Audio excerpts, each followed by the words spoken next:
ẹ káàbọ̀ sí orí ìkànnì ẹ wo ẹ jẹ́ ká farabalẹ̀ ṣe rí fídíò sẹ́ẹ̀ wò lọ yìí a máa play fún yín níbi tí wọ́n ti tú pẹrẹpẹrẹ àṣírí gbogbo bó ṣe ń lọ pátápátá ẹ ti mọ̀ wípé táwọn bá ti rí báyà wa kì í sọ ètí a bá sọ gan ayẹpa ti ṣe wádìí kúlẹ̀kúlẹ̀ pé ṣòtítọ́ ni ọ̀rọ̀ yìí kó tó di pé a mú wá sórí ìkànnì fún ẹ̀yin olólùfẹ́ wa láti máa jẹ ìgbádùn gbogbo bó ṣe ń lọ lágbo òṣèré ìwọ tó bá ti subscribe bóyá subscribe kó lè túbọ̀ máa jẹ ìgbádùn gbogbo bó ṣe ń lọ pátápátá lágbo òṣèré ó yẹ ká sojú abẹ́ǹkó bóyá. ẹni tí ò bá tí ì sùn ni kó máa bọ̀ o kí ló dé kí ló ṣẹlẹ̀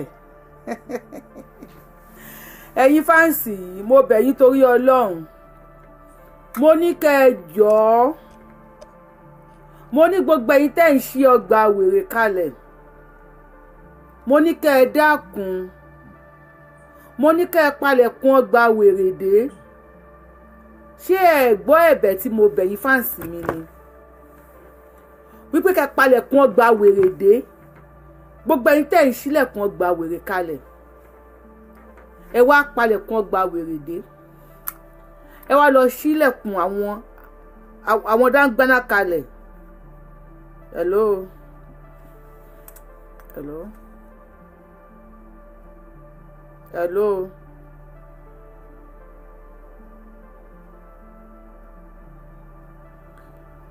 Yorùbá Wuyi ló ń bá sọ̀rọ̀ mà.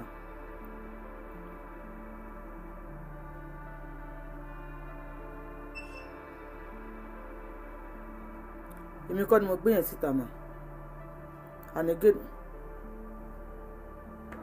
mo wà lórí show mà sorry mo ti wà lórí show mo ti wà lórí live show ẹjọ́ ìwà lórí live show mà ẹ ṣe mo àyẹn pè mí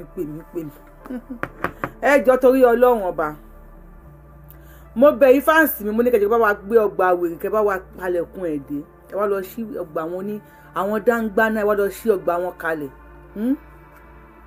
gbogbo alárí sí ẹ̀hún kíní tí mo ṣò ní pẹ̀lú Sunday Adéyẹmọ Ìgbòho ṣàlánà tó tiẹ̀ wá mi bí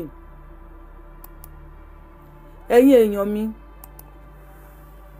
kíní tí mo ṣò lánàá yìí mo ṣò pẹ̀tìrì káàkiri wípé wọ́n ní kí DSS lọ gbólóyè Sunday Adéyẹmọ Ìgbòho ṣà torí ẹ̀yin ìyá tó máa padà pè mí pé Yorùbá Wuyi Yorùbá Wuyi fílẹ̀ Yorùbá Wuyi Yorùbá Wuyi ètè sokùn sí lọ́rùn níbi tó bá ti máa ń gbọ́ o wèrè tẹ́ ń tọ́ nínú Yorùbá nation ètè sokùn sí lọ́rùn o èmi ò já o èmi ò ń jà jẹ́jẹ́ mi ni mo máa ń lọ mo dẹ̀ máa ń respect ara mi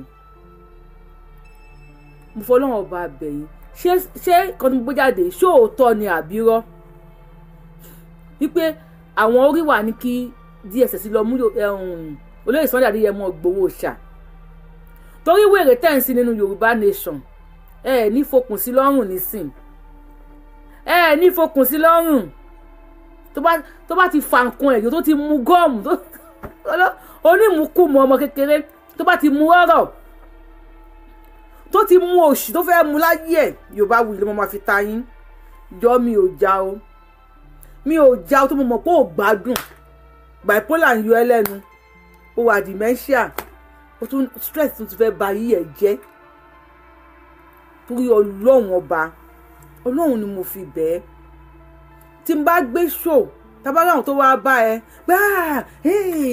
Sunday Igboho mo rí pé àwọn wèrè àwọn wèrè tó sẹ́ni show yẹn sí mi mo lọ wo kọ́mẹ́ǹtì mo rí pé àti wo àtàwọn tó ń tẹ̀lé ẹ wèrè ń tẹ̀lé wèrè jọ ní wèrè wọ́n ń tẹ̀lé wèrè ìkan olórúkọ wèrè kan tí mi fẹ́ fún ní promotion ọmọ Ondo báyìí bóyá làjẹ ni àbí kalẹ̀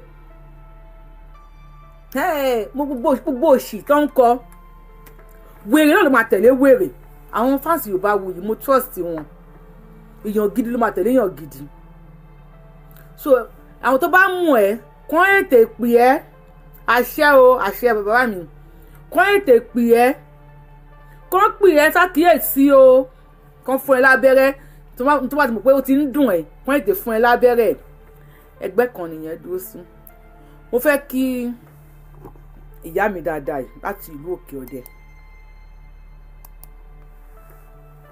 Fausat Balogun ọ̀rọ̀ tá a fẹ́ sọ ta ló ń fi Yorùbá gbá game ó lọ ọ̀rọ̀ tí mo fẹ́ sọ pending the time náà máa fi máa wọlé mo ṣe ń ṣe àwọn nǹkan tí mo ń ṣe mo fẹ́ kí ìyàwó Fausat Balógun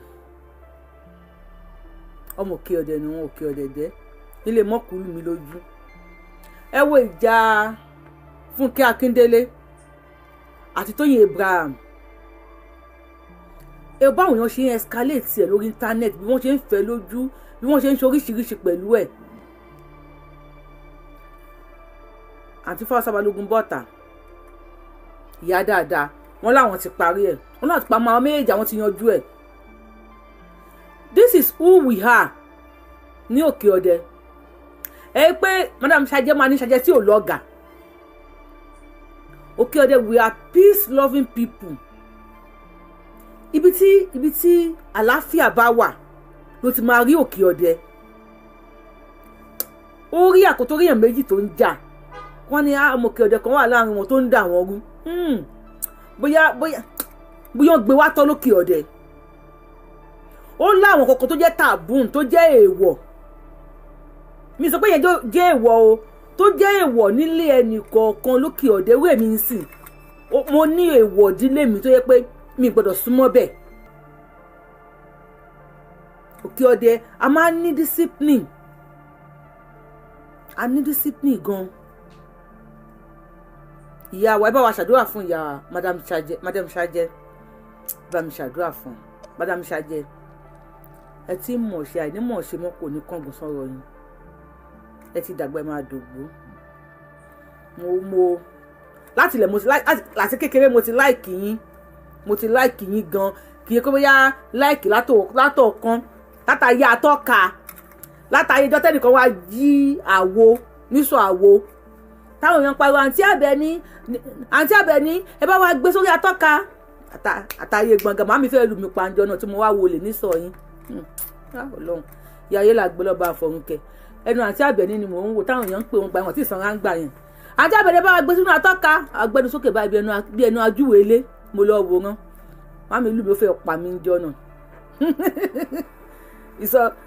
ìsọ sìgá ni màmá tí wọ́n wà màmá tèmi wà ní sọ sweet ìsọ̀ kan náà lájọ wà tí wọ́n sọ fún yín pé mo mọ̀ yán o Yorùbá Wuyi mi kéré nínú ayé o Ọlọ́run mi kéré nínú ayé dídà o láìkẹ́ mi ò kéré nínú ayé Ọlọ́run mi kàn máa àní máa go fa náà káwá kò níbẹ̀ yẹn mo fẹ́ lọ sí Kwara State báyìí wọ́n jí chief imam baba ńlá gbé àti àwọn 9 so wọ́n wá jẹ́ 10 báyìí tí wọ́n ti jí gbé láti inú àwẹ̀ Àbẹ̀ní lórúkọ tí wọ́n náà àti Àbẹ̀ní gangan lórúkọ àti Àbẹ̀ní gangan náà lórúkọ wọn láti inú àwẹ̀ àtúnjọ gbọ́tọ̀ mi fẹ́ go deeper àwa náà ti dàgbà sí àti kò lọ́wọ́ kéde máa ń fún ní gbàdì àti dàgbà so I don't want to go there láti inú àwẹ̀ wọ́n gbé chief imam baba ńlá àti èèyàn 9 wọ́n ní kó lọ mú 50 million wá 50 million yẹn wọn ò wá rí gbogbo ìlú dáwó wọ́n dá 8 million àwọn agbésùmọ̀mí ní kó gbé 8 million yẹn wá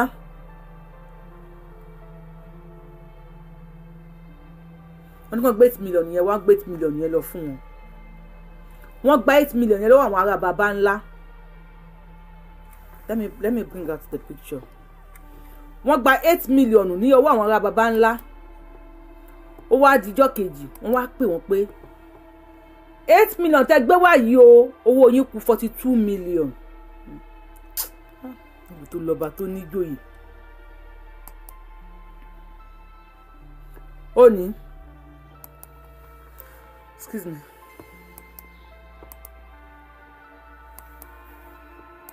chief imam kí ló dé tẹ̀lé bọ́ sókè màá gbé yín wá jẹ́ kí n mú ìrírí kú mi níbẹ̀.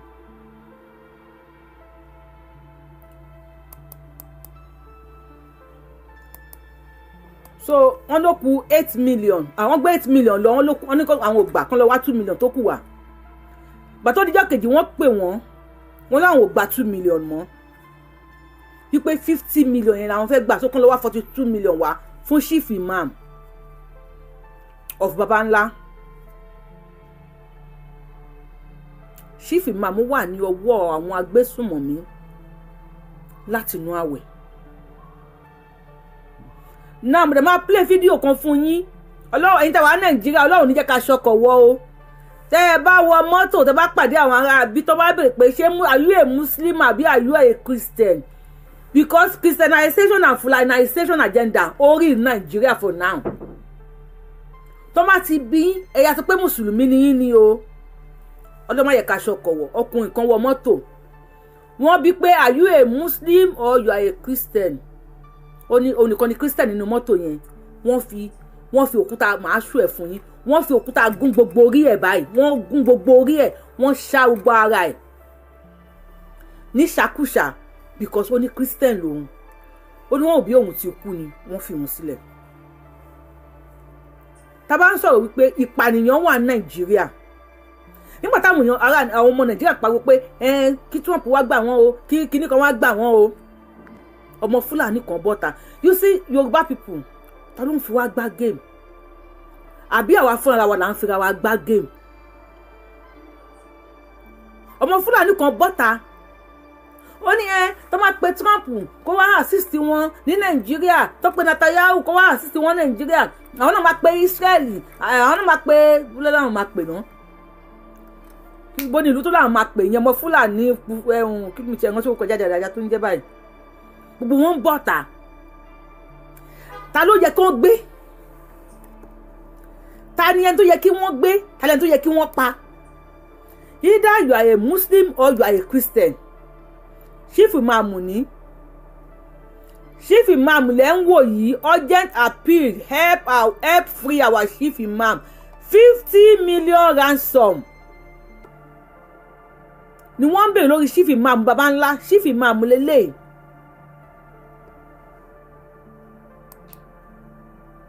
Fẹ́ gbé Chief Imam yẹn kó ń bẹ̀ because mo fẹ́ àwọn wèrè yẹn mi fẹ́ bá wọn ní nǹkan kan. Àánú àwọn èèyàn mi tí wọ́n ń pè mí ní Kwara, àánú wọn ló ṣe mí. I don't want to talk about Babanla. You know why? Because mo ń try láti avoid the wàhálà. Ìgbà tí wọ́n ti lọ sọ́dọ̀ onídìmẹ́ńṣà ni mo ti mọ̀ pé àwọn ará Babanla wọ́n ti miss ẹ̀. Ọlọ́run. Mo kún wọ́n ti miss ẹ̀. Àwọn ti gba lọ́yà, àwọn ti pè lọ́yà. Kíní kan chief of justice. I know say na lie. Na lie. Ẹ̀yin ará Babanla. How far now? How market? How market? Kí lẹ mú bọ̀ mi tẹ́? I know say ẹnu ní gbogbo ẹ̀. Ẹnu òun ní gbogbo. There are ways to talk to àwọn tó bá já síwájú. But mo pààyàn lókè ọ̀dẹ̀ ibi ṣe bọ́tà fún gọ́vnà òkè ọ̀dẹ̀ mo bọ́tà fún wọn gan. Àwọn tó jẹ́ ẹ̀gbọ́n mi tó wà nínú politics gan wọ́n ń pè mí ni pé ayé là gbé kinní kan bẹ́ẹ̀ sí ní explain ẹ fèmí lẹ̀ o máa jojú everybody máa gbórúkọ gbóyún síta. So you see níbi tí kí pé bí àwọn a máa gbé kinní kan lọ sí kóòtù èmi sọ pé ẹ̀yin aráàlú ẹ defend ara yín defend yours ẹ defend ara yín ẹ tẹ ní nǹkan ẹgbẹ́ nǹkan jáde. Máa ní máa gbé Abdulrahman apàdé mi ní kóòtù Abdulrasaki no oko tó rọ ò kì í pẹ́ tó bá tọ̀ kó tó rọ báyìí tó bá ti gbogbo fù ó máa lálẹ̀ ó máa fọ́lẹ̀ ni. Kí ló ti ẹ̀yin ẹ̀ bọ́ta ẹ̀yin ará Babanla?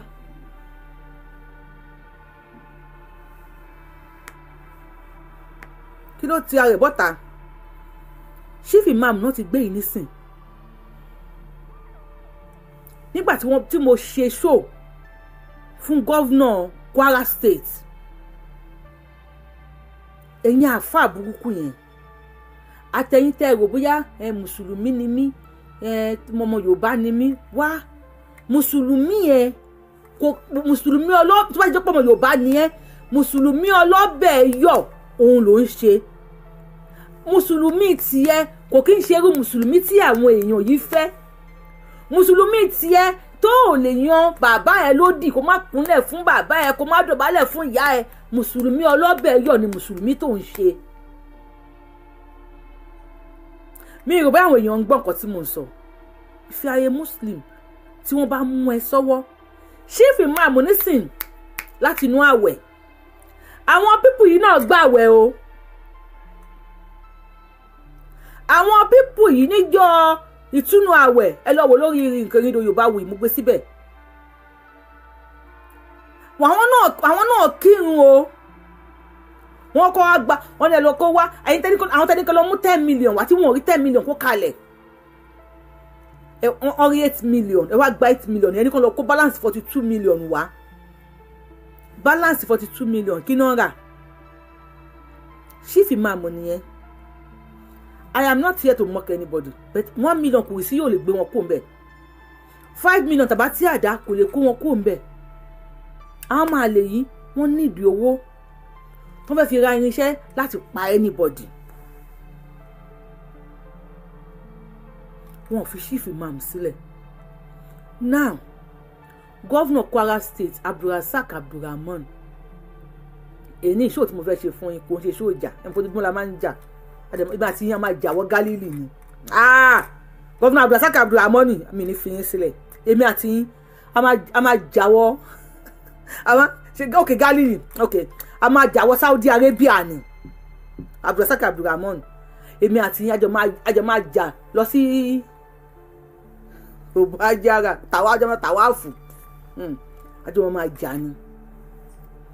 Wọ́n ní Saraki weaponizing killings kidnapping for political effect government. Ibi tí mò ń bọ̀ nìyẹn o. Ẹ bá mi advice Governor Abdulrasaq Abdulrahman. Governor Abdulrasaq Abdulrahman sọ wípé Saraki gọ́ọ̀mẹ̀ntì Governor Abdulrasaq Abdulrahman ẹn pé ojúmọ́ lè máa ń pariwo wọn ti máa ń bú wọn pé Abdulrasaq Abdulrahman ni Governor Ilorin State kò kí ṣe Governor Kwara State because ìpànìyàn yẹn pọ̀ jù ní Kwara. Fídíò kan tí mo bá ṣe tí wọ́n sì gbà mo lè sú ẹ̀ fún yín. Àwọn èèyàn sọ pé nílé làwọn wà àwọn èèyàn ò lè bọ́tà lọ ra oúnjẹ ní Kwara State gbogbo olú ti tán àwọn èèyàn ti mú ọ̀nà Benin Republic làwọn èèyàn ń lọ ń sìn. And mind you if you are ọmọ Yorùbá tó bá gbà Kwara náà wà Gàmbàrí pa Fúlàní sórí báwọn èèyàn ṣe ń kó ní Kwara State yẹn bẹ́ẹ̀ làwọn ń kó àwọn èèyàn wọn wọlé so tí báyìí ò bá gbà wọn mọ́ wọn á tó mú state míì ta ló ń fi wá gbá game. Governor Kwara State ó ní Saraki ló ń weaponize killings and kidnapping ní Kwara State for political effect. Now ẹ jẹ́ ká jọ béèrè lọ́wọ́ ara wa because I have a video tí mo fẹ́ play fún yín bíbí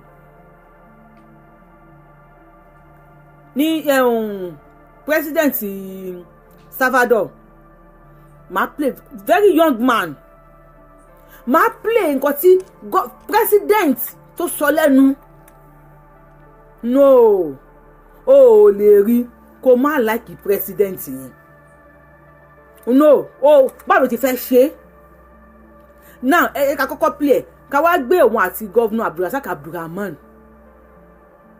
ṣebí ẹ̀yin ni first kinní kan of the state security number 1 security of the state now tó bá pẹ́ Saraki ló ń weaponize kidnapping and killings governor Abdulrasaq Abdulrahman mo fẹ́ advice yín lẹ́nu kò sí ìjà lẹ́nu àdèlè sọ ká tó parí show ìjà lè wà o so ẹ má gbé gẹ̀ẹ́sì o ẹ má fọkànbalẹ̀ pé kò ní sí ìjà o ká tó parí show mo bí sọ pé àwọn opposition yìí gan wọn ò bí amòye tì í mo sọ last time wọ́n ti ń pè mí sára Yorùbá Wuyi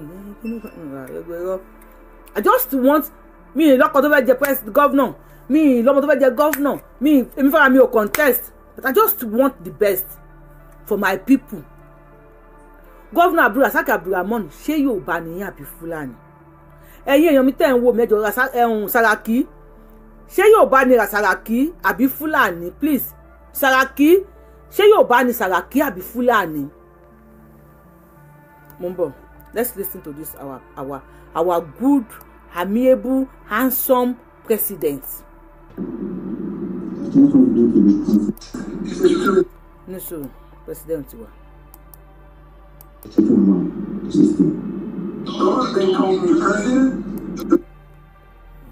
Ẹ kì í gbé àwọn olùfúnni volume sí. Ẹ tẹ́ wà lórí TikTok, tó bá lè wà sórí Facebook, volume ẹ̀ tí wọ́n. tẹ́ bá lè wá sórí Facebook àti bá lè wá sórí YouTube.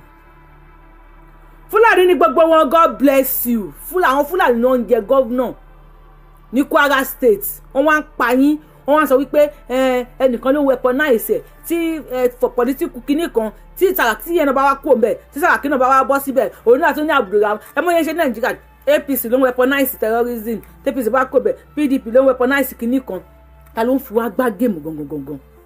Now ẹ wo president ṣó handsome àbí ò handsome? Ṣé president yìí ṣó handsome àbí ò handsome? Ẹ bá mi wá Facebook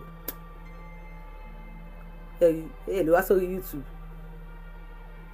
òun lè ṣe ìrírí handsome president ẹ bá rí fine burúkú TikTok ẹ̀yin ẹran ojú síbẹ̀ kí n máa wò mí ẹ̀yin diaspora lè wà ń bẹ́ẹ̀ má bọ̀ lórí Yoruba Wuyi lórí YouTube kẹwàá wo president kẹwàá wo handsome president yìí fine ó fine àbí ó fine bá mi kọ́ sí comment section ṣẹ́gẹ́ ìtẹ̀ máa ń wo show mi tẹ̀kí n comment ẹ má wo show mi mọ́ kò sí wàhálà. If you are watching me and you cannot comment, please leave my page. Ẹ tẹ́ bá watch me tẹ́ bá lè comment. Ẹ kó lórí page mi. Ẹ kó lórí kílẹ̀ ń wò mí fún tẹ́ lè comment. Tí share video yìí o. Mo pé kò káwa tó lè mú àwọn kí mòfò. Káwa rí pa máa kàn wá sórí iṣẹ́ àwọn máa bá ilé ìjà bẹ́lẹ̀ ìjà ṣe kíní. No, I don't do that. Ọpọlọ pípé la fi ń kọrin tiwa, ọpọlọ pípé la fi ń kọrin la fi ń ṣe show tiwa, ọpọlọ pípé la fi ń ṣe show wa. Very handsome guy, God bless you. Ó fine dakues. Ó fine bàjẹ́. Ẹ wo shirt tó wọ̀ yẹn bó ṣe fit lára ẹ̀. Yes. Sàràkí is a Fulani man. Fulani ni Sàràkí. Now, look at this. This is what this president is saying. They call me. They say, Mr. President, the solution to violence. The solution to violence is to invest in education and opportunities. And I told him, you are absolutely right. If a country invests in education and opportunities, those children will not become criminals. Now, ẹ kì máa tún nǹkan tí president yìí sọ. Ó ní wọ́n pè òun pé Mr. President pé solution sí criminality tó ń ṣe nílùú òun yìí òun ni wípé kí òun dá school kalẹ̀ sí kóun educate àwọn èèyàn sí ó lóun wá ní pé ó dà bẹ́ẹ̀ gbogbo ìlú tí èèyàn bá ti fẹ́ ẹ lọ subscribe sí YouTube channel mi máa lọ gbé kíní ẹ̀gbọ́n máa lọ sí kíní ẹ̀ máa lọ gbé wá ẹni tó gbé fún mi yìí kò gbé dáadáa gbogbo ìdílé máa ti fẹ́ peace èèyàn ńlá kó dáa kí èèyàn ṣe education ó máa jẹ́ kí àwọn kò ní jẹ́ kí àwọn ọmọ di criminals they won't become criminals. Oh, yeah. For the most part, they will not do it. But I would have said that to the government from 20 years ago because these criminals are not 4 years old to be sent to kindergarten. Ó ní òun sọ fún àwọn ìjọba tóun ṣe lọ́wọ́lọ́wọ́ pé 20 years ago lọ́wọ́ tí wọ́n bá òun sọ yẹn o because àwọn guys yìí wọn ò kí ń ṣe ọmọ ọdún mẹ́rin téèyàn máa ń lọ sí kindergarten ẹ pàtẹ́wọ́ fún mi mo tẹ̀ tún bá yín tú kí ní ẹ̀ṣẹ̀ lè pàtẹ́wọ́ fún mi bí ṣe ń làágùn bí ariwo ẹ pàtẹ́wọ́ fún mi pé mo tẹ̀ ń bá yín tú ẹ wá kò easy o kí ló dé àwọn tèmi ìjà ṣé àwọn tèmi ò tí ì dórí show ni. Oh, handsome, God bless you. Jade is a very handsome guy. Thank you.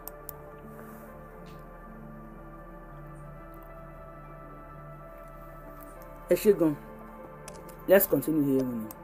These criminals already graduated from killing at the University of Crime. They already raped, they already killed, they already cut off heads, they already cut off the grandmother's hands. It is no longer about sending them to school. It's no longer about giving them a chance to decide what opportunities can we give them. We can pay them a stipend for not being criminals like other countries do.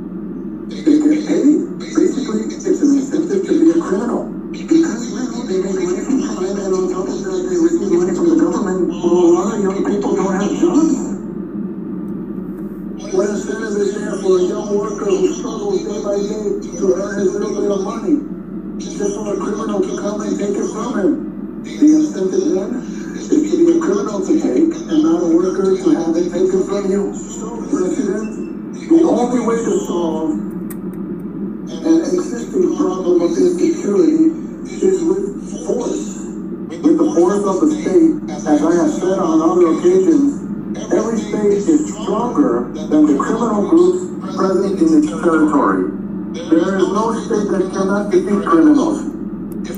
Ṣètìrì ní sinmi mẹ́kẹ́ gbá mi gbọ́ gọ́vnà Abdulrasaq Abdulrahman àti gbogbo ẹ̀yin governors tó kù because gọ́vnà Abdulrasaq Abdulrahman gọ́vnà Ìlọrin state ni tó máa ń ṣe meeting àwọn Yorùbá governors southwest governors kò sí níbẹ̀ ghost governor ni tó máa ń ṣe meeting àwọn north gọ́vnà Abdulrasaq ò sí níbẹ̀ tó máa ń ṣe meeting àwọn Igbo àmọ́bi tí Kwara gọ́vnà Abdulrasaq Abdulrahman àmọ́bi tó belong sí ó dà pé Ìlọrin is just another country nínú Nàìjíríà. President ló ń sọ wípé ní ìlú òun ò lè fún àwọn pípù yìí àwọn kan wà nítorí pé wọ́n ń ṣiṣẹ́ takuntakun tí wọn ò rí owó gbà lọ́wọ́ ìjọba bẹ́ẹ̀kẹ́nì kan wá kó pa ìyá kó pa bàbá kó pa grandma kó gé wọn lọ́wọ́ kó gé wọn lẹ́sẹ̀ káwọn wá fi owó taxpayers money máa fi bọ́ wọn in the name of repentant terrorism wọ́n ní kì í ṣe ìlú tòun òun á rán wọn lọ bá Ọlọ́run wọn tó fẹ́ lọ fún wọn 72 virgin ni this is a president òun á yà rán wọn lọ bá Ọlọ́run wọn kó fún wọn ní 72 virgins díìlì yẹn tòun ní pé kóun fún wọn ní mọ́tò ọ̀fẹ́ tó máa gbé wọn lọ bá Ọlọ́run àbí báàlà wọn ni so if they like tó bá wọn àlà kó fún wọn 72 virgins tó bá dẹ̀ wọ́n kó fún wọn ní 52 adélébọ̀ kò sí nǹkan tó kàn wọ́n tòun ni pé kí wọ́n lọ síbẹ̀ kí wọ́n God bless you ẹ ṣe jàre Mr. Joe tòun ni pé kó wọ́n lọ síbẹ̀ kí wọ́n lọ yanjú ẹ̀ láàrin àwọn àtàlà òun ò ní nǹkan kan ṣé president ṣó ṣe dáadáa bí ò ṣe dáadáa ẹ bá wa share fídíò bá Tinubu ṣe bẹ́ẹ̀ rí president eléyìí ò tó ó lè má ju ṣèyí gan lọ ẹgbọ́n tí president ń sọ lẹ́nu ṣùgbọ́n ní Nàìjíríà wọ́n ní their prodigal son wọ́n ní kẹ̀dà àwọn ọmọ tọ́ ó ní no state tí kò lè fight ó ní kò sí state tí ò lè fight criminals ẹ kì í sún mẹ́yìn dẹ́kẹ̀dẹ̀ bá gbọ́ bẹ́yìn ọmọ wa wò tán. And the criminal groups present in its territory, there is no state that cannot defeat criminals. If a state does not overcome criminality, it is because the state is complicit or because bí mo fẹ́ kẹ́ gbọ́ nìyẹn there is no state that cannot defeat criminality any state that fail to defeat criminality that means pé state yẹn gan wà complete lórí state yẹn gangan fúnra rẹ̀ the same thing tọ́ni Abacha sọ wípé tí terrorism bá last nílùú kan after 24 hours á jẹ́ wípé government knows about it ẹ̀wọ̀n kan tí this young man ń sọ. Any state ṣé ká wá sọ pé state Kwara state wọ́n ti fẹ́ pa gbogbo wọn tán complete ní governor Abdulrasaq Abdulrahman ni ṣé ká sọ bẹ́ẹ̀ ni governor Abdulrasaq Abdulrahman kò sọ pé kò sí jà lẹ́nu tó bá rí pé kò rí bẹ́ẹ̀ governor àwọn tó máa ti ń mú ṣe jẹ́ kó máa pa wọ́n bẹ́ẹ̀ ni àbí ẹ̀yin èèyàn mi kí má wulẹ̀ dájọ́ governor Abdulrasaq Abdulrahman àwọn tí wọ́n gba àwọn ọlọ́dẹ ṣe ra irinṣẹ́ fún àwọn ọlọ́dẹ tó bá pẹ́ lóòótọ́ you want to fight criminality yes ó possible kíyàn máa ṣiṣẹ́ kọ́tà máa dànù yes we all know pé géèmù tẹ̀ ń gbá Nàìjíríà ni ẹ̀ ń fi ẹ̀mí àwọn èèyàn gbá géèmù because ẹ̀mí ti di àṣetánì gan tó bá rí yín báyìí ẹ̀yin politicians Nàìjíríà tí àṣetánì bá rí yín e go borrow leg join leg dey run dey go ẹ burú ju àgbákò onígbèsè lọ tó bá wá rí bẹ́ẹ̀ governor Abdulrasaq Abdulrahman tó bá pé ó rí bẹ́ẹ̀ lóòótọ́ according to what you said tẹ́lẹ̀ wọ́n pẹ̀ kì í ṣe complicit according to what you said wípé Sàràkí ló ń gbé wàhálà àgbà yín nítorí politics ok àwọn criminal tó máa ń kó wọlé ẹ jẹ́ kó máa pa wọ́n ẹ fún àwọn aráàlú ní nǹkan kó fi defend ara wọn tẹ́ bá ti wá lè ṣe bẹ́ẹ̀ dey play ni èmi ò gbọ́rọ̀ tẹ́ sọ gbọ́. Now tí mo fẹ́ play fún yín yìí mo ń doubt ẹ̀rù ń bà mí ni o because I don't was kò comment tó wà lórí show mi àti kíní tó wà ń bẹ̀ kò tó nǹkan tí wọ́n fi lè gbé page mi wálẹ̀. My name is Tayo Johnson. Mi mọ̀ bóyá àti show ẹ̀ ó ń ṣe bákan bákan tó bá pẹ́ bóyá a rí kíní tó pọ̀ ni I will have show it to you guys but ẹ lè máa gbọ́ ọ̀rọ̀ because wọ́n á kàn gbé page yẹn wálẹ̀ ní àwọn èèyàn kan bá máa rẹ́rìn. I don't want to pass myself. Now listen to this man. Mo fẹ́ ní ẹ wò wọ́n yẹ ṣá bet níbo.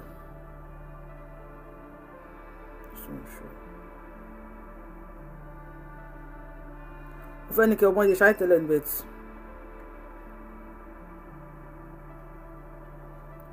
I don't send the list. Kí ló ṣe?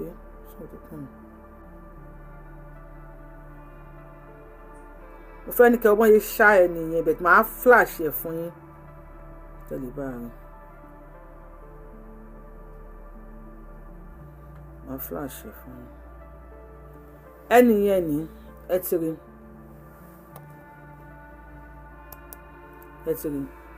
kí ló dé ẹ̀ẹ́dẹ̀ ṣàánú mi náà wáyé tẹ̀ ń ṣe báyìí náà ẹ̀ẹ́dẹ̀ ìjọ́rí ẹ̀ pẹ̀lẹ́ bí ẹ má flash mi ẹjọ́ náà kí ló dé ń ṣe bí wèrè báyìí ẹ bá jẹ flash wàhálà problem tí ní ò ní ẹ ti rojú ẹ ti rí ní ṣọkọ̀wọ̀ tó bá ti wọ mọ́tò tó bá ti ń gbọ́ are you a Muslim or you are a Christian ẹ sọ pé Muslim nìyí o tó bá ní ṣàríà lọ ọ̀nà ṣàríà lọ ẹ sọ pé ẹ gbà fún o ọ̀rẹ́ ẹ mọ̀ yẹn ṣe máa yẹn mọ̀ yẹn ń ṣèyàn sí nìyẹn o. My name is Tayo Johnson. I was coming from Kogi State, from Kaban. That is my residence place, family place. So I went and visited them. I do stay in Gombe. On my way coming, I bought a vehicle from Abuja to Bauchi. When we reach Bauchi Junction there, we continue. Just a kilometer, and just a meter forward, then some people came to attack us. Yeah, they said, where is the Christian inside me? I said, those people were looking for back, so they look at me that the Christian. This man. Please, I just share Bosha, and so clear. The bank Bosh, we want to go, so clear, Bashing. Because ẹ̀rù ń bà mí àti ṣú ẹ̀ ni o ṣé ẹ̀ ń gbọ́ ṣé dẹ̀ ń kílẹ̀ bẹ́ẹ̀ ṣe ń gbọ́ sáwọn yẹn ṣe wà lórí ṣó yìí àbí ká kúrò lórí ṣó yìí mo máa ráyè pàlàpàlà máa fẹ́ lọ jẹun èyí àkókò tí mú mi lé àbí kí ló mú mi lé I don't even know ṣàṣẹ wà lórí láyìn ṣá.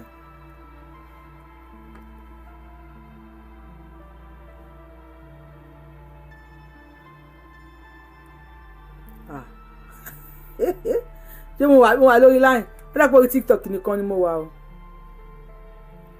dàpọ̀ orí TikTok nìkan ni mo wà.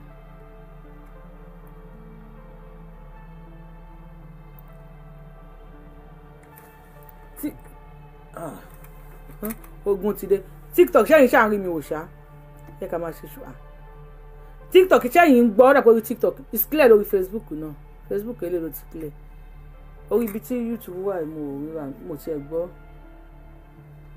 Tẹ́yìn bá ẹ can continue ẹ bá flag èmi ṣe tó máa ti kú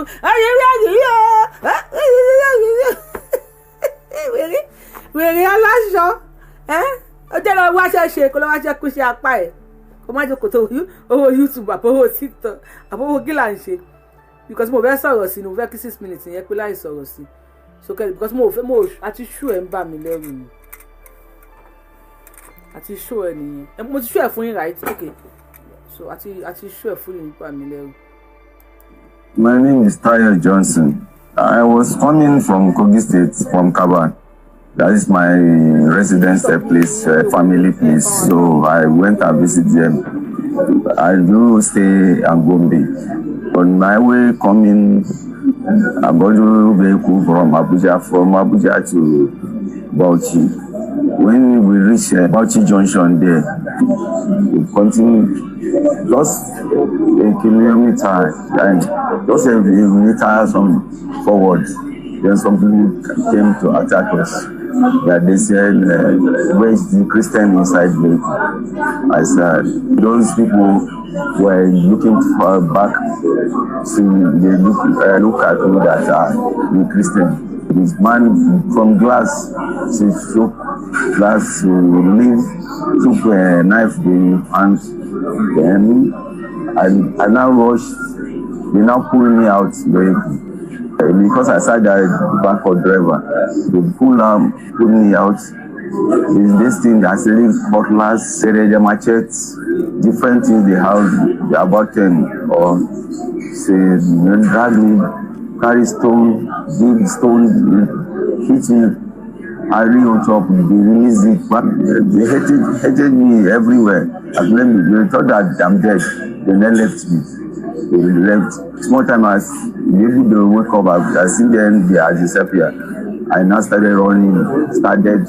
They see that I started running, they followed me against Serpents. They fought, they do, and they thought that I might die the second time. They left. So I sleep there for more than 1 hour.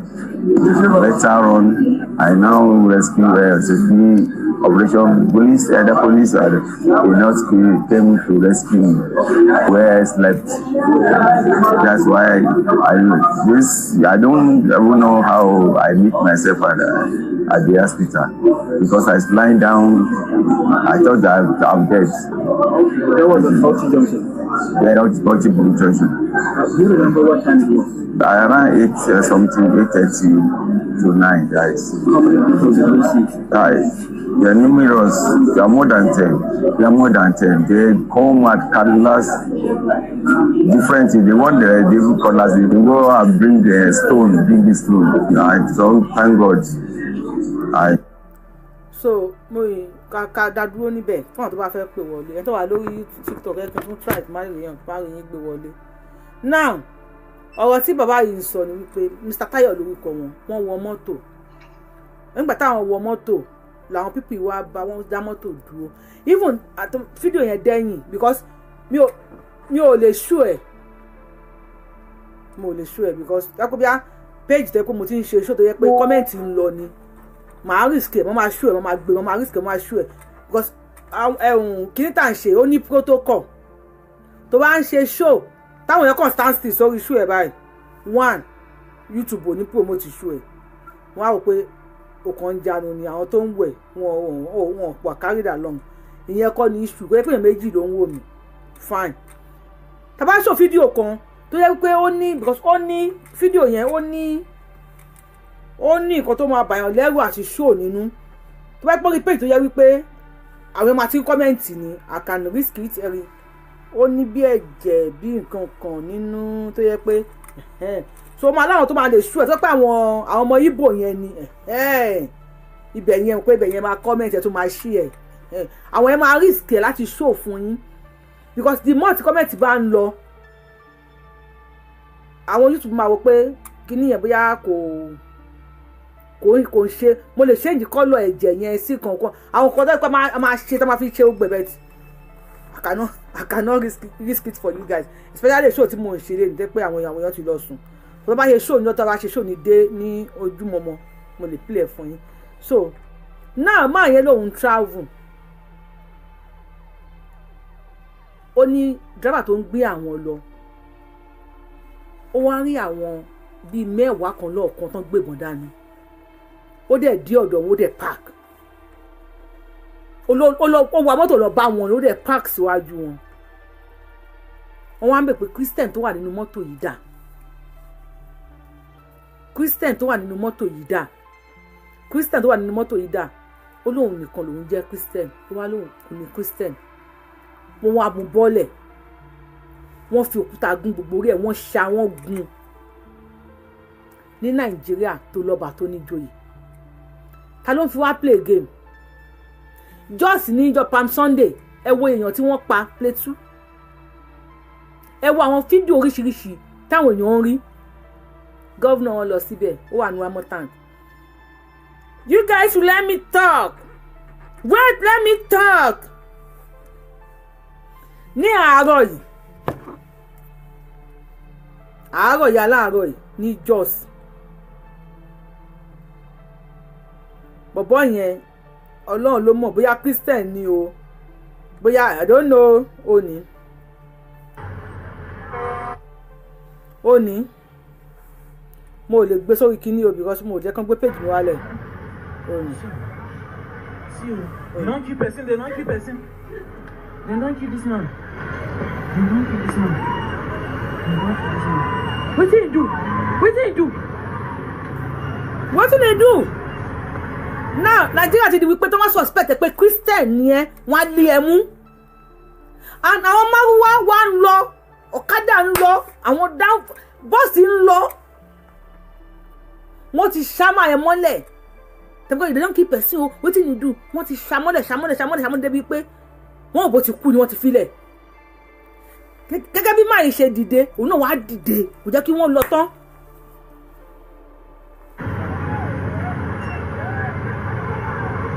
Èèyàn náà ń ṣàyẹn o. Èèyàn náà ń ṣàyẹn o nínú Nàìjíríà. Èèyàn ni wọ́n ń ṣàyẹn o. Káì! Olúkálukú ló ń bù ni. Káì! Jesus jẹ́ kó gbọ́ Jesus lẹ́nu ẹ̀.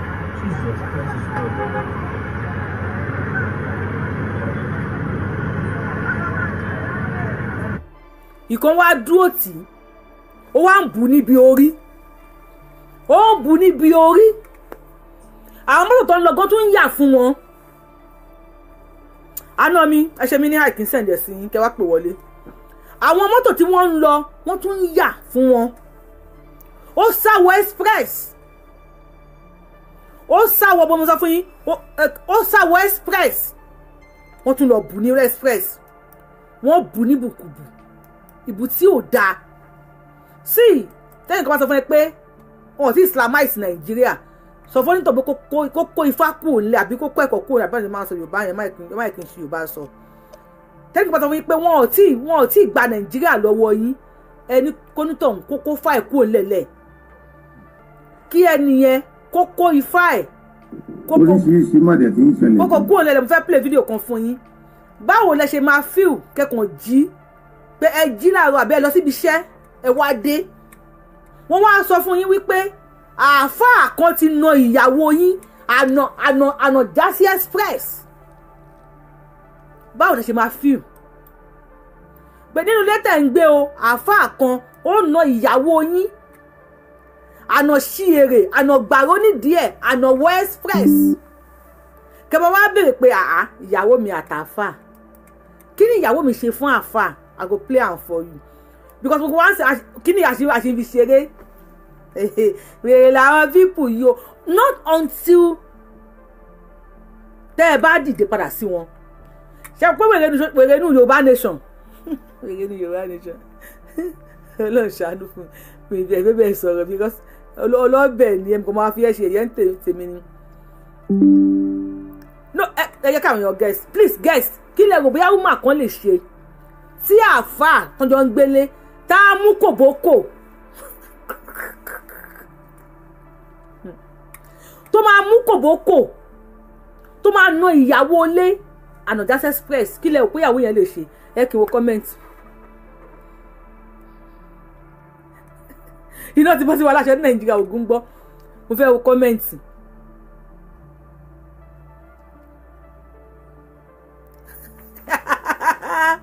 kẹ́kàn dé kí lẹ lẹ́kọ̀ọ́ mà yẹn lè ṣe tí àáfàá fi nà tó bẹ̀rẹ̀ yẹn. Now let's go. Ogun wàhálà ogun ti dé bòdè ogun ó ti dé bòdè Nigerians ò tí mọ̀ pé nǹkan ti ṣe àwọn ẹ tí mọ̀ ọ̀nà àgò náà létà lẹ máa mọ̀ ẹ máa padà mọ̀ pé náà ti bọ́ sí yín láṣọ ní Nàìjíríà. Ìsì má dẹ̀ tó ń ṣẹlẹ̀ jẹ́. Àárọ̀ ìjẹ́rí ẹnì mi lọ sí Àdámù láti gbé interchange. Mo ní kí n wọlé epo kan tó ti ń repo. Abárí other side lọ́hùn. Fún máa kan tó lọ kòbókò tó ń lé woman kan wọ́n ṣàrídìí mú tó le nígbà tó máa yẹ wá sádọ́dọ̀ ẹ bá wa meet torí Ọlọ́run àwa fi káàrin àjẹ tó máa yẹ fọ́ọ̀kan abárí ọ̀dà side náà tí máa kan tó lọ kòbókò tó ń lé wúmà kan wọ́n ṣàrídìí mú tó ń le nígbà tó máa yẹ wá sádọ́dọ̀ wa àwa fi káàrin àjẹ tó máa yẹ fọ́ọ̀kan kí ló dé ó lóun ti ní gbogbo ọ̀gbọ́dọ̀ dáná ní Ramadan madam ṣe muslim yìí ní rárá báwo mú ṣe yìí lọ ọ̀gbẹ́ni ṣé ìyàwó yìí ní rárá kí ló rẹ́pẹ̀ máa ní kí wọ́n dáná ṣéètì ní nà ẹ̀yìn lẹ̀ ń gbàwẹ̀ ṣéètì ní ìgbàgbọ́ tiẹ̀ ní ìfisàntì individual thing báwo ló ṣe máa ń kí gbogbo ọmọ dáná tó bá mọ̀ kó o lè gbóhùn tó ti ń dáná dúró ní ilé ẹ̀ ló fa ó tẹ̀ wá jà lẹ́nu kíni ara wọn tó gbàwẹ̀ tó wá sí pàtí à ń jẹun wájú wọn báyìí òun ò jẹ́ wọ́n dẹ̀ gbé tiẹ̀ wá ó fi ó pàtẹ wọ́n bá ó ti bá àwọn muslim fún àmì wọ́n bá wọn pàtẹ gbogbo oúnjẹ wọn wọ́n dẹ̀ gbé lọlé kí ni wàhálà pàpà kí ló dé táà lè bára wa ṣe mú inú ẹbí mi gan muslim ló pọ̀ jù kí ló dé ìjọba ẹ máa sùn Yorùbá òun ṣe báyìí tẹ́lẹ̀ náà gbogbo a máa ń bára wa ṣe ni ìjà o. ms bàbá ní sùn ìjọba ẹ má sùn o no ó kàn ó lọ síbi iṣẹ́ ó wá rí kíyàwó ẹ̀ dáná kalẹ̀ fún ẹ ìjọba wa mute a lè máa sọ fún yín lójoojúmọ́ lórí péjì protocol wa lórí péjì nìyẹn ó lọ síbi iṣẹ́ ó ní kíyàwó ẹ̀ dáná kalẹ̀ fún ẹ ó wá dé ẹ má bínú sà ẹ máa wá lọ́jọ́ mi láti lè àwọn àdìsconnect yìí tẹ́bà ti lè mute ó wá dé láti ibi iṣẹ́ ó wá bá pé wọ́n ti fi kòbókò ya ojú ìyàwó ẹ̀ báyìí wọ́n ti gbélé lọ́mú wọ́n ti gbélé lẹ́yìn wọ́n ti nà nínàkúnà ọ̀hún balẹ̀ hospital wọ́n wá ní kí ló dé wọ́n ní àáfàá àtẹ̀jọ́ ń gbélé sọ wípé ó ń dáná nínú àwẹ̀ ẹ̀sẹ̀ kò ẹgbàá lẹ́nu mi ẹ̀ sọ́dọ̀ orí ẹ̀sẹ̀ kò ẹgbóhùn sókè ṣé wàá ń bẹ̀. tẹ́wọ́n ní wọ́n bá yàwó pé wọ́n ti fi blálà dá pátánì sí lára kí lè máa ṣe. àyè tẹ rí ẹ̀yìn àgbàlagbà ní tí olóko ńlá bá ń do ní gbígbìn lágbìn tó ọ̀rọ̀ yẹn ti kọjá ó ti kọjá fẹ́rí àfúrá nǹkan iná ti bọ́ sí wa lásán ní Nàìjíríà àwọn èèyàn yìí ti gbàjọba ṣé kán mọ́ wò pé bóyá nọ́ọ̀tì nìkan ni ṣebí Ògùn state ni bàbá yẹn dárúkọ ní satin kìsàgàm. Ìṣàgámù. so ọ̀rọ̀ ti kọjá gbogbo nǹkan tá à ń sọ yìí tó bá ṣe máa gbára wa lókù igi mẹ́lẹ́dẹ̀ ti wọgbà ẹ understand gbogbo èyí tá à ń sọ yìí ó ti kọjá kínní ẹ wo bí tẹ́ ẹ ti mú ọ̀rọ̀ ẹ wò ṣe bí odidi ìmáàmù ìlú kan ni wọ́n gbé yẹn odidi ìmáàmù. wọ́n béèrè 50 million. a ní kíkọ́ kàn wá kó kàn wá so ó ti kan ni tó kàn báyìí ó ti kàn wá second thing tẹ́ ẹ sọ ti Jos àti clip tẹ́ rárá fi hàn wá díẹ̀ yẹn ó ń ṣẹlẹ̀ lọ́wọ́lọ́wọ́ ni ò kì í ṣe nǹkan tó ti ṣẹlẹ̀ tipẹ́ o. no bàbá mi bí ṣe ń bá yín sọ̀rọ̀ 2 hours mo fẹ́ wá ṣe show lẹ́nìyẹn ló sọ pé ó ń ṣẹlẹ̀ live báyìí mo fẹ́ wá ṣe show lẹ́nìyẹn pé Yorùbá Wuyi Jos tí gómìnà wọn sọ̀rọ̀ níjẹta ó ń ṣẹlẹ̀ lọ́wọ́lọ́wọ́ live báyìí lẹ́nìyẹn sẹ̀ǹdẹ̀ sí mi. yes lẹ́nu èní yìí according to report mi ń gbọ́ ó dàbí pé béèyàn bíi 5 ni wọ́n tún ti mú palẹ̀ again tí wọ́n dẹ̀ ti jó àwọn òbí kọ̀ọ̀kan. àwọn wọ́n ti di 7 bí ṣe ń bá yín sọ̀rọ̀ yìí wọ́n dẹ̀ ti súnlé lọ rẹpẹtẹ. lọ́wọ́lọ́wọ́ ó ń ṣẹlẹ̀ lọ́wọ́lọ́wọ́ ni kì í ṣe ẹ̀yìn ọ̀rọ̀ past tense ó ń ṣẹlẹ̀ ní o. advice tèmi kan máa fún wa ni pé gbogbo àwọn tá a bá léèyàn ìbáṣe nílẹ̀ Yorùbá ni o ìbáṣe ní north ni o ẹ̀rí òótọ́rọ̀ tí tó korò ni pé kò sígbà tí mọ́kù ò ní kú níbi tọ́rọ̀ dé dúró yìí so ẹ jẹ́ ká advise àwọn èèyàn wa èyí tó bá lè fara sinko for now èyí tó bá lè kúrò níbi tó bá wà níbi tó jẹ́ pé òun gan ti mọ̀ pápó máa bá dájú lórí òun so wọ́n fẹ́ gbé ṣòwò alẹ́ àwọn wúyẹ. that is the best thing so kọ́mọ̀ di pé ohun tá a rí ẹ jẹ́ fẹ́ lómi láyè sàmà. ọ̀dà ẹ ṣeun gan Sàlámì bá wa gbóhùn sókè Sàlámì bá wa gbóhùn sókè tó bá wà ń bẹ̀. ẹ kú dédé àsìkò yìí o náà ẹ bá wa dá sí ti gómìnà Kwara State o Kwara ti tán o Kwara State ti tán gómìnà Ìlọrin Abdulrasaq Abdulrahmani ó ní Sàràkí ọmọ Fúlàní ló ń ignite bọ́n ṣe ń jí òun ń pààyàn nítorí politics ní Kwara State kí ni kí gómìnà Abdulrasaq ṣe ẹni ìlú tó máa ti ń pààyàn tí ìjọba abẹ̀yìn òbá alágbára ti ṣe òun náà mọ̀ nípa ẹ̀. ẹ bá wa gbọ́n sókè. ẹ kú ètò wa. ètò nìyẹn. èmi ibi tí ọ̀rọ̀ dé dúró báyìí ń sìn ó ti di kó lórí dorí ẹ̀ ní báyìí níbi tí ọ̀rọ̀ dé báyìí èmi ò bá suggest pé kí everybody lọ ra àdá kó ní kálukú lọ ra àdá tí o bá ra àdá tó wọn náà bá pọn tó bá fi pamọ́ tó bá ń jáde lọ mú sábẹ́ aṣọ ẹ anybody bá yọ sí ẹ̀wọ̀n náà fa tiẹ̀ yọ because tí ò bá tí ì di level yẹn ìjọba wa àwọn ìjọba wa ìkọ̀rọ̀ wọn kọ̀ wá àbí life wa important sí wọn life wa important sí wọn o tó bá attack ẹ tó bá sọ pé kíní ní ẹwọ Israel àti kíní tó ń jà sí à sọ pé religion Christianity ṣèlú bí àgbà àwọn ìjọ ti Christianity tó ti ṣẹ̀wá nìyẹn ṣé bíbélì náà fi ń defend ara wọn bíbélì náà fi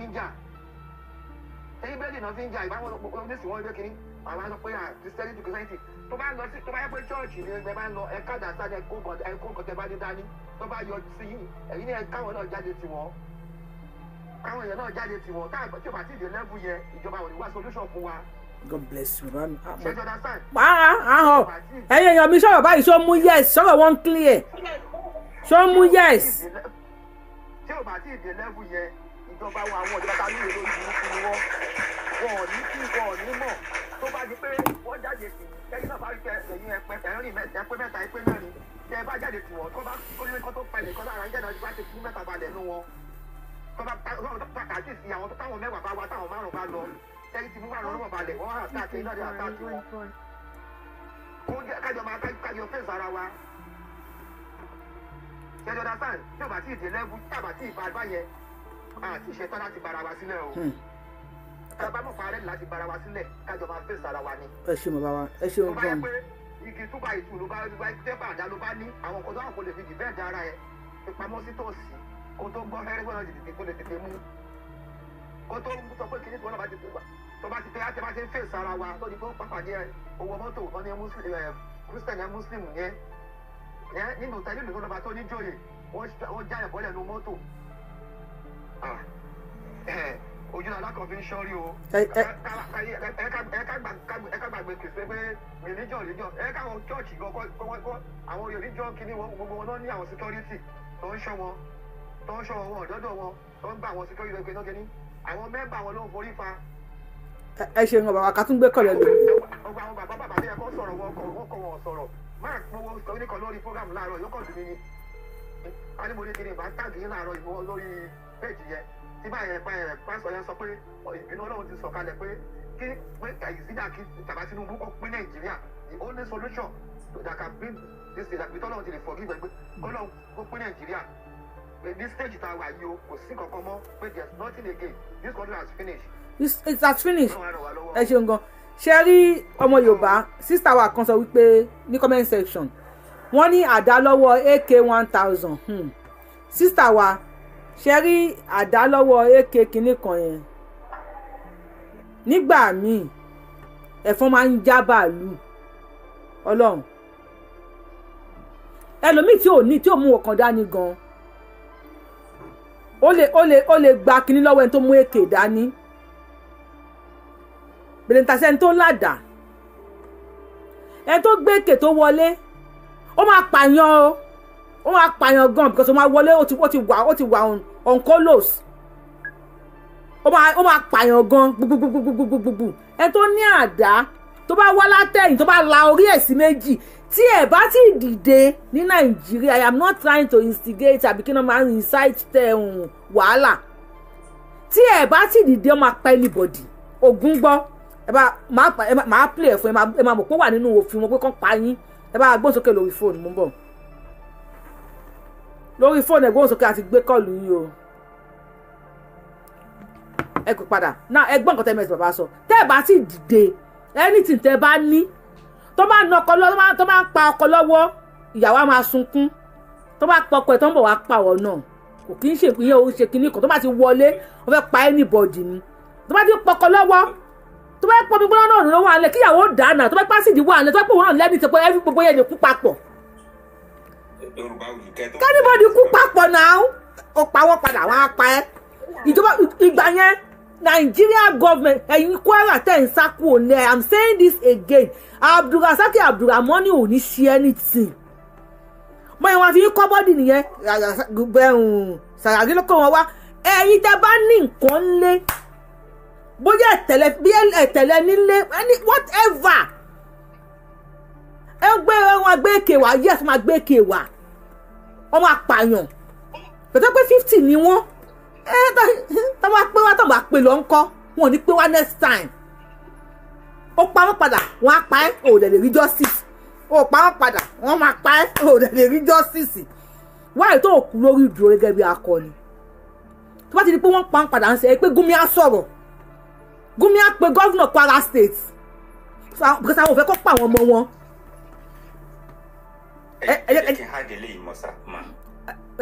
ẹ jẹ́ ká gbọ́rọ̀ ms baba náà sà. ok ẹ yá 1 minute ẹ hàdé 1 minute.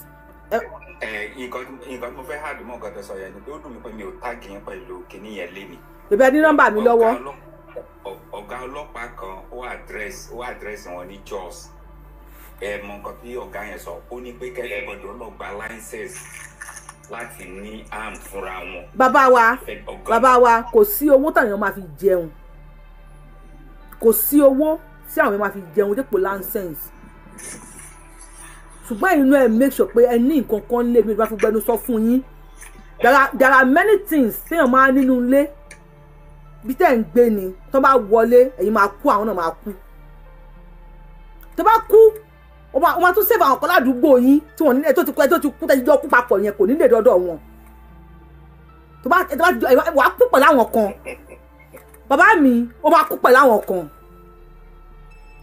ẹ̀tẹ́jọ́ kú papọ̀ yẹn kò ní lè dọ́dọ̀ wà á tún save àwọn kan ládùúgbò yín tó bá ti ń di bẹ́ẹ̀ Nigerian government máa ṣe nǹkan kan ẹ bá mi kọ́kọ́ mẹ́rin ẹ̀kọ́ gbé péjì mi wá lè pèsè máa report péjì pẹ̀lú ọ̀rọ̀ tí mò ń sọ yìí ọmọ àní mò ń kọ́ ike lọ ṣàbúrú tó bá ti di pé o kú ẹ máa kéèyàn kan máa sacrifice ara ẹ̀ fún àwọn kankan kú pẹ̀lú àwọn kan tẹ́ bá lè bá wa mute máa drop yín o lórí péjì mi tẹ̀fẹ́ gbọ́n ọ̀kan ẹ bá wa mute báyìí pẹ́ wọlé a máa drop yín ní sà mi ò fẹ́ máa rojọ́ ìjọba Nàìjíríà ò ní ṣe anything ó wà nínú ìwé wọn a máa pàdé lọ́jọ́ mi ò ráyè yẹn lórí péjì ìjọba Nàìjíríà no go do anything wọ́n máa pa anybody tán ó ti wà nínú ìwé wọn agenda wọn ni ó ti wà nínú ìwé wọn pé kán pa yín ẹ jẹ́ ká gbọ́ ẹ̀yin náà wò ìyàwó ilé ó ń dáná ó wá nà láti inú ilé ó fi kòkòkò nà ìyàwó inú ilé ó fi kòkòkò nà ìyàwó láti inú ilé wọ́n máa bẹ̀ mí wọ́n máa ṣẹ́tù ẹ̀ o Ọlọ́run mo gbọ́ ni o ọkùnrin tó bá nà mí bẹ́ẹ̀ ọkùnrin kan tẹ̀lé nà mí bẹ́ẹ̀ mo gbọ́ ni mo ti gbọ́ wọ́n ti ṣẹ́tù ẹ̀ Ọlọ́run Tinubu ti ẹ ká sáré gbé kọlù Tinubu ti ṣẹ́tù ẹ̀ wọ́n ti ṣẹ́tù ẹ̀ náà ni Ògún gbọ́ nǹkan máa ṣí ẹ ṣáà ní mi nígbà nǹkan ṣí ẹ ṣáà ní ẹ ní sọ yẹ kó máa gbé èèyàn kan lórí kọ́ mi bí màá mẹ́sàn pé nǹkan ṣí ẹ ṣáà ní mo lè pa ẹ lóko torí ẹ wàá nà mí kí ni mo ṣe fún ẹ mo ń dáná tó pọ̀ wá nínú àwọ̀ Ògún máa pa wàtà rẹ tó gbà ẹ bá wa gbóhùn sókè. ẹ wá mà ẹ kú ètò mà. a jọ ń ṣètò ni. ẹ ní tẹnugbó bí ọwọ́ o. àṣẹ. ìyá wa ẹ fẹ́ gbọ́ tó bá jẹ́ lórí pé wọ́n ń pa wá o táwọn èèyàn sọ iná sì jókòó tí wọ́n take action. wọ́n á pa anybody wọ́n máa pa anybody tán ni mi nípa ọkùnrin. sí ọ̀gá tó máa ṣẹlẹ̀. torí pé kí ni ọ̀gá DSS ti jáde jẹ́nu pé kí kálukú defend ara ẹ̀. meanwhile tó dẹ̀ ń ba kálukú lẹ́rù ní pé táwọn bá ṣe ọlọ́pàá kan a sì ń gbó lórí ọwọ́. má ṣe tó lọ́pàá máa fi mú ẹ ṣé tó máa fi kú papọ̀ ni má ṣe nǹkan lọ́pàá máa fi mú ẹ ẹjọ́ kú papọ̀. even ọlọ́pàá gan tó bá yọjú lẹ́yìn tí nǹkan báyìí bá ṣẹlẹ̀ ó yẹ kó domi gbóná ni lórí. ẹjọ́ kú papọ̀ kú fáwọn kan ládùúgbò yìí. mi ò yọ sọ ọlọ́pàá tó bá yọ ẹ máa bẹ̀rẹ̀ àwọn tó pa nǹkan tani kó dàrú wọn àjọ máa fi wèrè wo wèrè níta àbáyé tí ì ṣe bẹ́ẹ̀ á ṣe ń tọ́ra wa jẹ. nàìjíríà ráyè jésù ò fẹ́ violent ọlọ́run ò ní jẹ́ kán ṣe violent ọlá bí ẹ bá olúwa bí ẹ bá gbóhùn sókè jésù ò fẹ́ violent ẹ bá gbóhùn sókè sà ẹ kúrò dé àsìkò yìí sà. ṣe rí nǹkan tẹ́mi kan rí sí ọ̀rọ̀ tó ń ṣẹlẹ̀ yìí ni wípé ọlọ́run ṣàánú wa ni ó ń bọ̀ àwọn láńdà èdè. tó ṣì ń bọ̀ ni sà.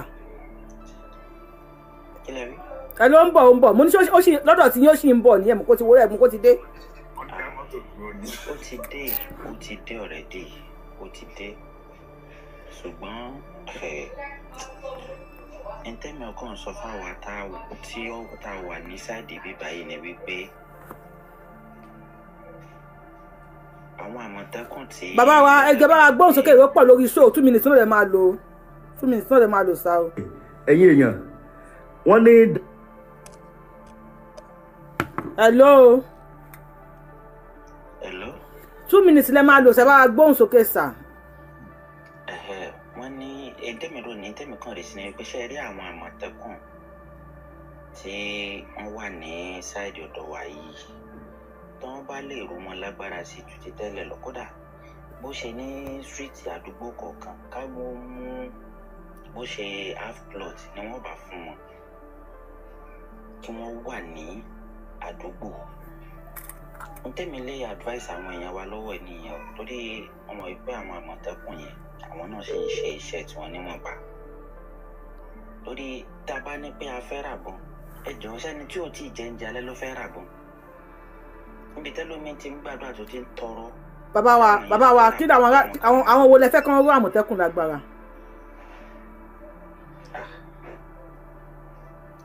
àbí ẹ̀yin èèyàn mi ṣe question tí mo béèrè lọ́wọ́ bàbá wa yìí tó mú yẹ̀sì àwọn wo lẹ lè pọ́n lè rú àmọ̀tẹ́kùn lágbára. gẹ́gẹ́ bíi tèmi gẹ́gẹ́ bíi gbẹ̀mí ṣe rò ó ṣẹ́rí bírò nísìn ká ní wípé àdúgbò kan bàbá wa àwọn wo lẹ fẹ́ kán rú àmọ̀tẹ́kùn lágbára sà àwọn wo lẹ fẹ́ kán rú àmọ̀tẹ́kùn lágbára síjọba àbáráàlú. àwọn àdúgbò náà ni tá a bá gbà wọn sọ́dọ̀ náà láàrò wọn. so ẹ máa wá fún wọn ní owó kan lọ fi ra àbọ̀n tíjọba ò gbé fún wọn. oníkàlùkù defend rẹ̀ òní nísìn ní èèyàn wọ mọ́tò wọn bẹ̀ pé ṣé Christian tó wà ní mọ́tò yìí dà wọ́n wọ bọ́lẹ̀ wọ́n ṣá yẹn pa bàbá tó tún lọ sí yẹn tó tún dáná ọkùnrin baálé ilé wa lọ́ra kòbókò ó ná ìyàwó oníyàwó láti inú ilé nàjà sí títí express ògùn apá anybody wo ẹ bá gbóhùn sókè lórí fóònù mo tẹ̀fẹ́ sọ̀rọ̀ kan tí máa jọ́kùnrin tó nà ìyàwó mi bẹ́ẹ̀ wàá kú ṣáà ni ẹ bá gbóhùn sókè. a ti gbé kọ́lẹ̀ lómi sà o bàbá wa tó wà lórí TikTok ẹ̀ ní sọ àti gbé kọ́lẹ̀ ẹ bá gbóhùn sókè sà. ó ti dé tó lóògùn gan sà.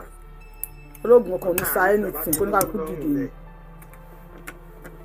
lórí social media tán àwọn òwò yẹn kán bẹ̀rẹ̀ sí ní wò kán máa ní nǹkan tó fẹ́rẹ̀ àní kó jẹ́ kẹ́míkálù kó máa lọ́ ń lọ ẹ̀ kó jẹ́ kẹ́míkálù kó máa lọ́ ń lọ ẹ̀ kàrà kó rọ̀ lára àwọn pípù iṣẹ́ ló ti ń peléke sí i. ẹnìkan ní all Nigeria supposed to protest Ògún gbọ́ fídíò tí mò ń show fún yín yìí bàbá mi ní sùúrù staff rẹ̀ lórí show yìí tí mò ń show fún yín ní just tó ṣẹlẹ̀ ní 2 hours ago yìí wọ́n ń bu bọ̀bọ́ yẹn báyìí àwọn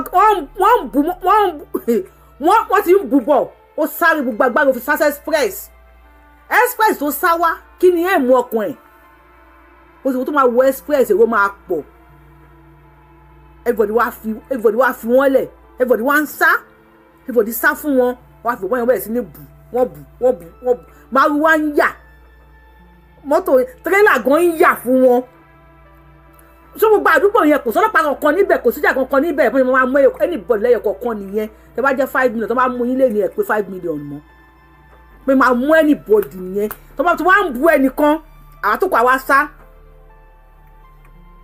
àwọn náà ò lẹ́mìí méjì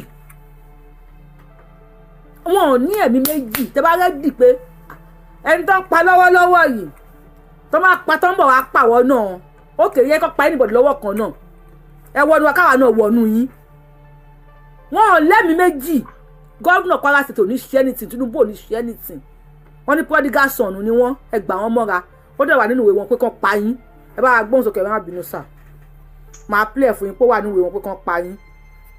ẹ wo ọ̀rọ̀ nù yẹn ó ibi tó sún èmi dé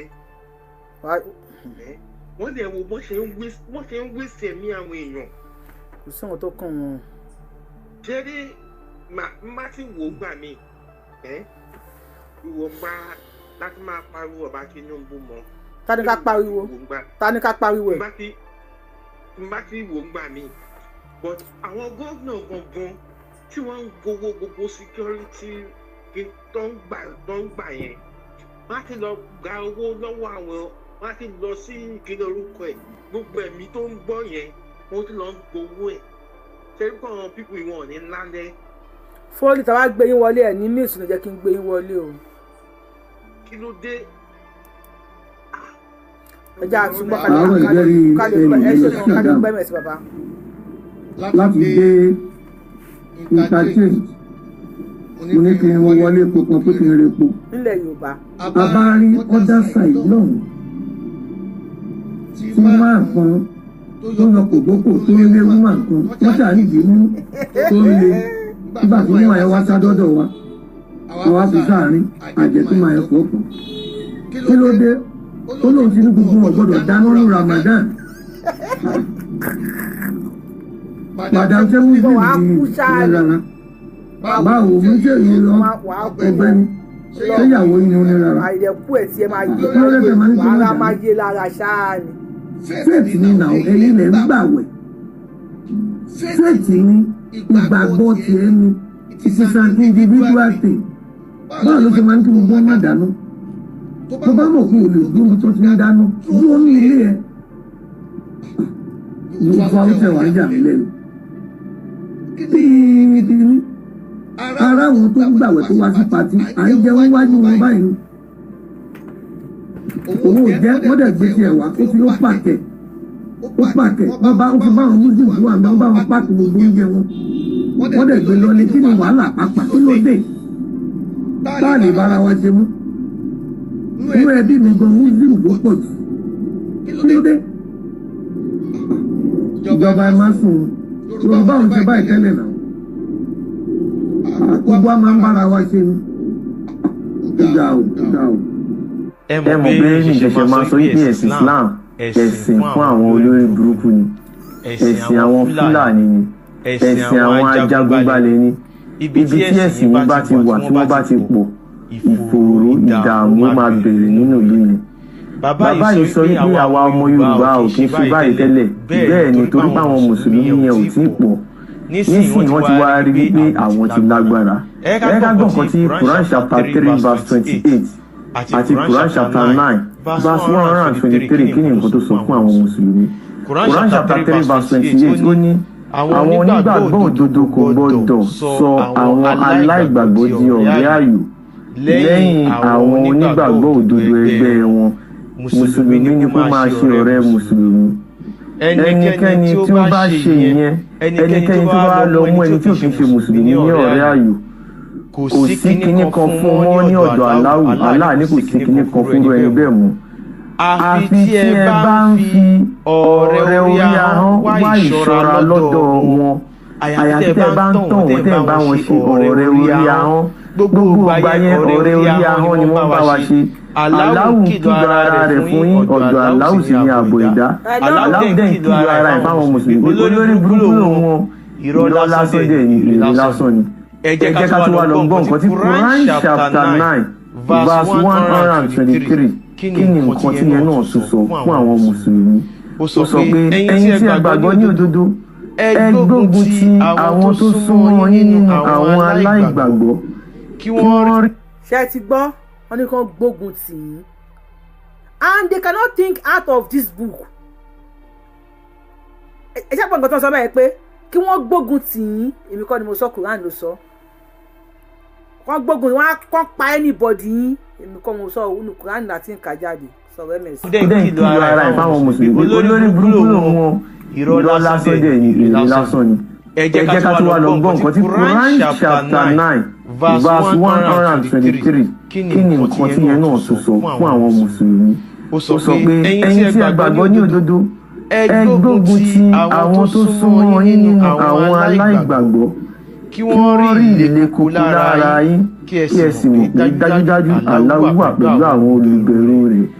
ẹ̀yin wa ṣe rí Allah fún àwọn mùsùlùmí nìkan ni ọlọ́run àwọn Lárúbáwá ni ẹ̀sìn fún àwọn Fúlàní ni Allah kì í ṣe ọlọ́run Olódùmarè ló fi jẹ́ pé àwọn mùsùlùmí nìkan ní tọ̀dọ̀ tiẹ̀ ẹni tí ò bá kì í ṣe mùsùlùmí ó máa ń kórìíra wọn á ní kó máa pa wọ́n kó báyé wọn jẹ́ kó gbalẹ̀ wọn ẹ̀sìn yìí ẹ̀sìn àwọn ẹni òkú ni wọ́n gbé wá láti wá fi balẹ̀ wa jẹ́ ni Allah ò lágbára kankan Allah ò lè ṣe nǹkankan Allah ò lè fún wàrà àmọ́ lè dá wàrà nù èrè lásán ni ó fẹ́ kí a pa gbogbo nǹkan tó ń bọ nílé wa ká pa á tì ká máa bá wọn bọ èrè àwọn Lárúbáwá ká máa ríra wa bí ọmọ Lárúbáwá Allah òfegè ni Muhammadu òfegè ni Quran òfegè ni irọ́ lásán ló wà ń bẹ̀ paracetamol 10 naira ó lágbára ju Allah lọ Allah kò kí ń ṣe ọlọ́run Olódùmarè èrè inú Kaaba ni mo sọ yìí mo dúró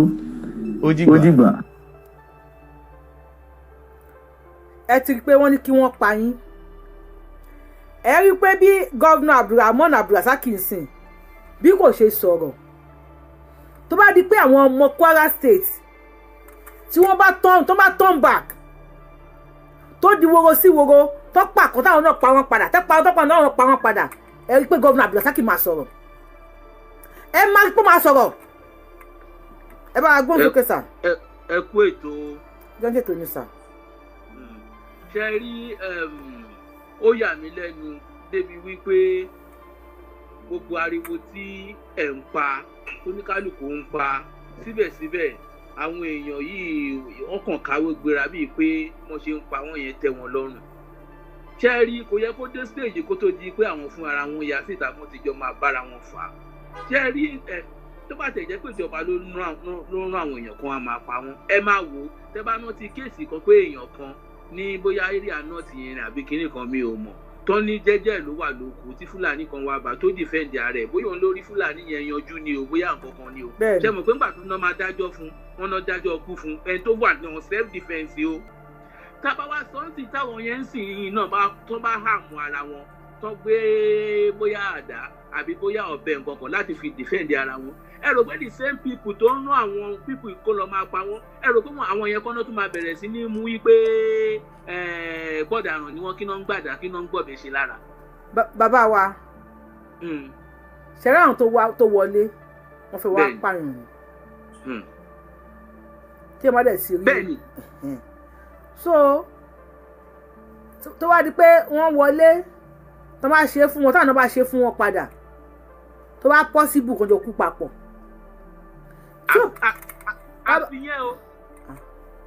àfihàn ṣùgbọ́n tó bá jọ jẹ́ pé àwọn náà lọ ní upper hand tó ń yanjú yẹn kúrò ń bẹ̀ táwọn sì wà tó bá wà. ẹ jẹ́ tó bá ti rí bẹ́ẹ̀ tó bá ti yanjú ẹ̀ tí ẹni gọ́vnà tó bá lọ tì wọ́n mọ́lé nílẹ̀ Yorùbá láì ṣe ilẹ̀ Fúlàní o tó lọ tì wọ́n lé nílẹ̀ Yorùbá ṣèbáyé máa gbé fídíò máa gbé nàgbà tó wá kó àwọn ìyá Ìbàdàn àwọn ìyá tí wọ́n bá ya tó ọmọ tí wọ́n bá ya wọn sùn níbàdàn pa yẹn tàbí ẹ̀sìn ní pariwo ṣé wọ́n rìlíìsì wọn ni wọ́n máa rìlíìsì yín ẹ má òkú gọ́ọ̀mẹ̀ntì máa gbé yín ṣé kán gbé yín kò bẹ́tà pé kẹ́ ẹ kú lọ ni. ibì kan ni kọ́kọ́ ti máa bẹ̀rẹ̀ káàtì ẹ̀wọ̀ tútọ́ fẹ́ pa tìlú ẹ̀ bá ṣẹlẹ̀. tó bá ti wọlé tì yẹn èyí náà ṣeré fún wọn wọ́n ní ká kú máa kú nìṣó náà. ó tiẹ̀ dẹ̀ wá sú mi débi wípé wọ́n kàn dé ń pariwo wọ́n ń pa wọn kò tiẹ̀ sí anything náà fún àwọn náà láti ẹ̀ ti fi defend ara wọn ká tiẹ̀ rí pé. ìjáyà wípé tá a bá defend ara wa gọ́ọ̀mẹ̀ntì máa kó wa òun ló ń ṣe àwọn èèyàn wa. yàgò tá a bá defend ara wa o gọ́ọ̀mẹ̀ntì máa kó wa o òun ló ń ṣe àwọn èèyàn wa. ẹ náà sì defend ara yín because tá a bá defend ara yín tí gọ́ọ̀mẹ̀ntì bá kó yín ó bẹ́tà jù kẹ́ ẹ má defend ara yín lọ kọ́ wọn yín lọ sáwọn alákejì. alákejì. ẹ defend ara yín ẹ tí wọ́n máa kú ẹ tó máa kú kò sí bẹ́ẹ̀ fẹ́ ṣe àwọn pípọ̀ ìwá láti wá gbalẹ̀ ni tó bá kéèyàn méjì kan ló máa kú lórí ilẹ̀ jẹ́ kéèyàn méjì yẹn kú tó bá kéèyàn kan lórí ilẹ̀ election 2027 ló bá àwọn politicians wa àwọn ọgbọ́n kankan ṣùgbọ́n àwọn ọmọ tí wọ́n àwọn governors àwọn ọmọ àwọn president wa àwọn ọmọ àwọn olóṣèlú wa òun làwọn Boko Haram yìí àwọn àkọ́bí wọn ni tẹ́ bá ti pa wọ́n padà nísìn ẹ rí pé ìjọba máa sọ̀rọ̀ tẹ́ bá ti pa wọ́n padà ìjọba máa sọ̀rọ̀ àìpa wọ́n kàn máa pa yín lọ ní sàrà Nigeria government ò ní sọ anything. ṣùgbọ́n náà sọ pé àwọn youth jọ́ọ̀sì ti dìde yẹn sì. àwọn youth jọ́ọ̀sì dìde lánàá èní ìsìn wọn tó ti pa lára wọn wọ́n dìde lánàá ìbọn kan jẹ́rí Nigeria government youth jọ́ọ̀sì dìde ìbọn kan parí wọ́n protest ni àwọn insas náà protest wọ́n pa wọ́n náà. Nigeria government ò fẹ́ kẹ́ protest tó bá wọnú yẹn wọnú wọn tó bá ti wọnú ìlú yín tó wọnú yẹn yín náà wọnú wọn padà.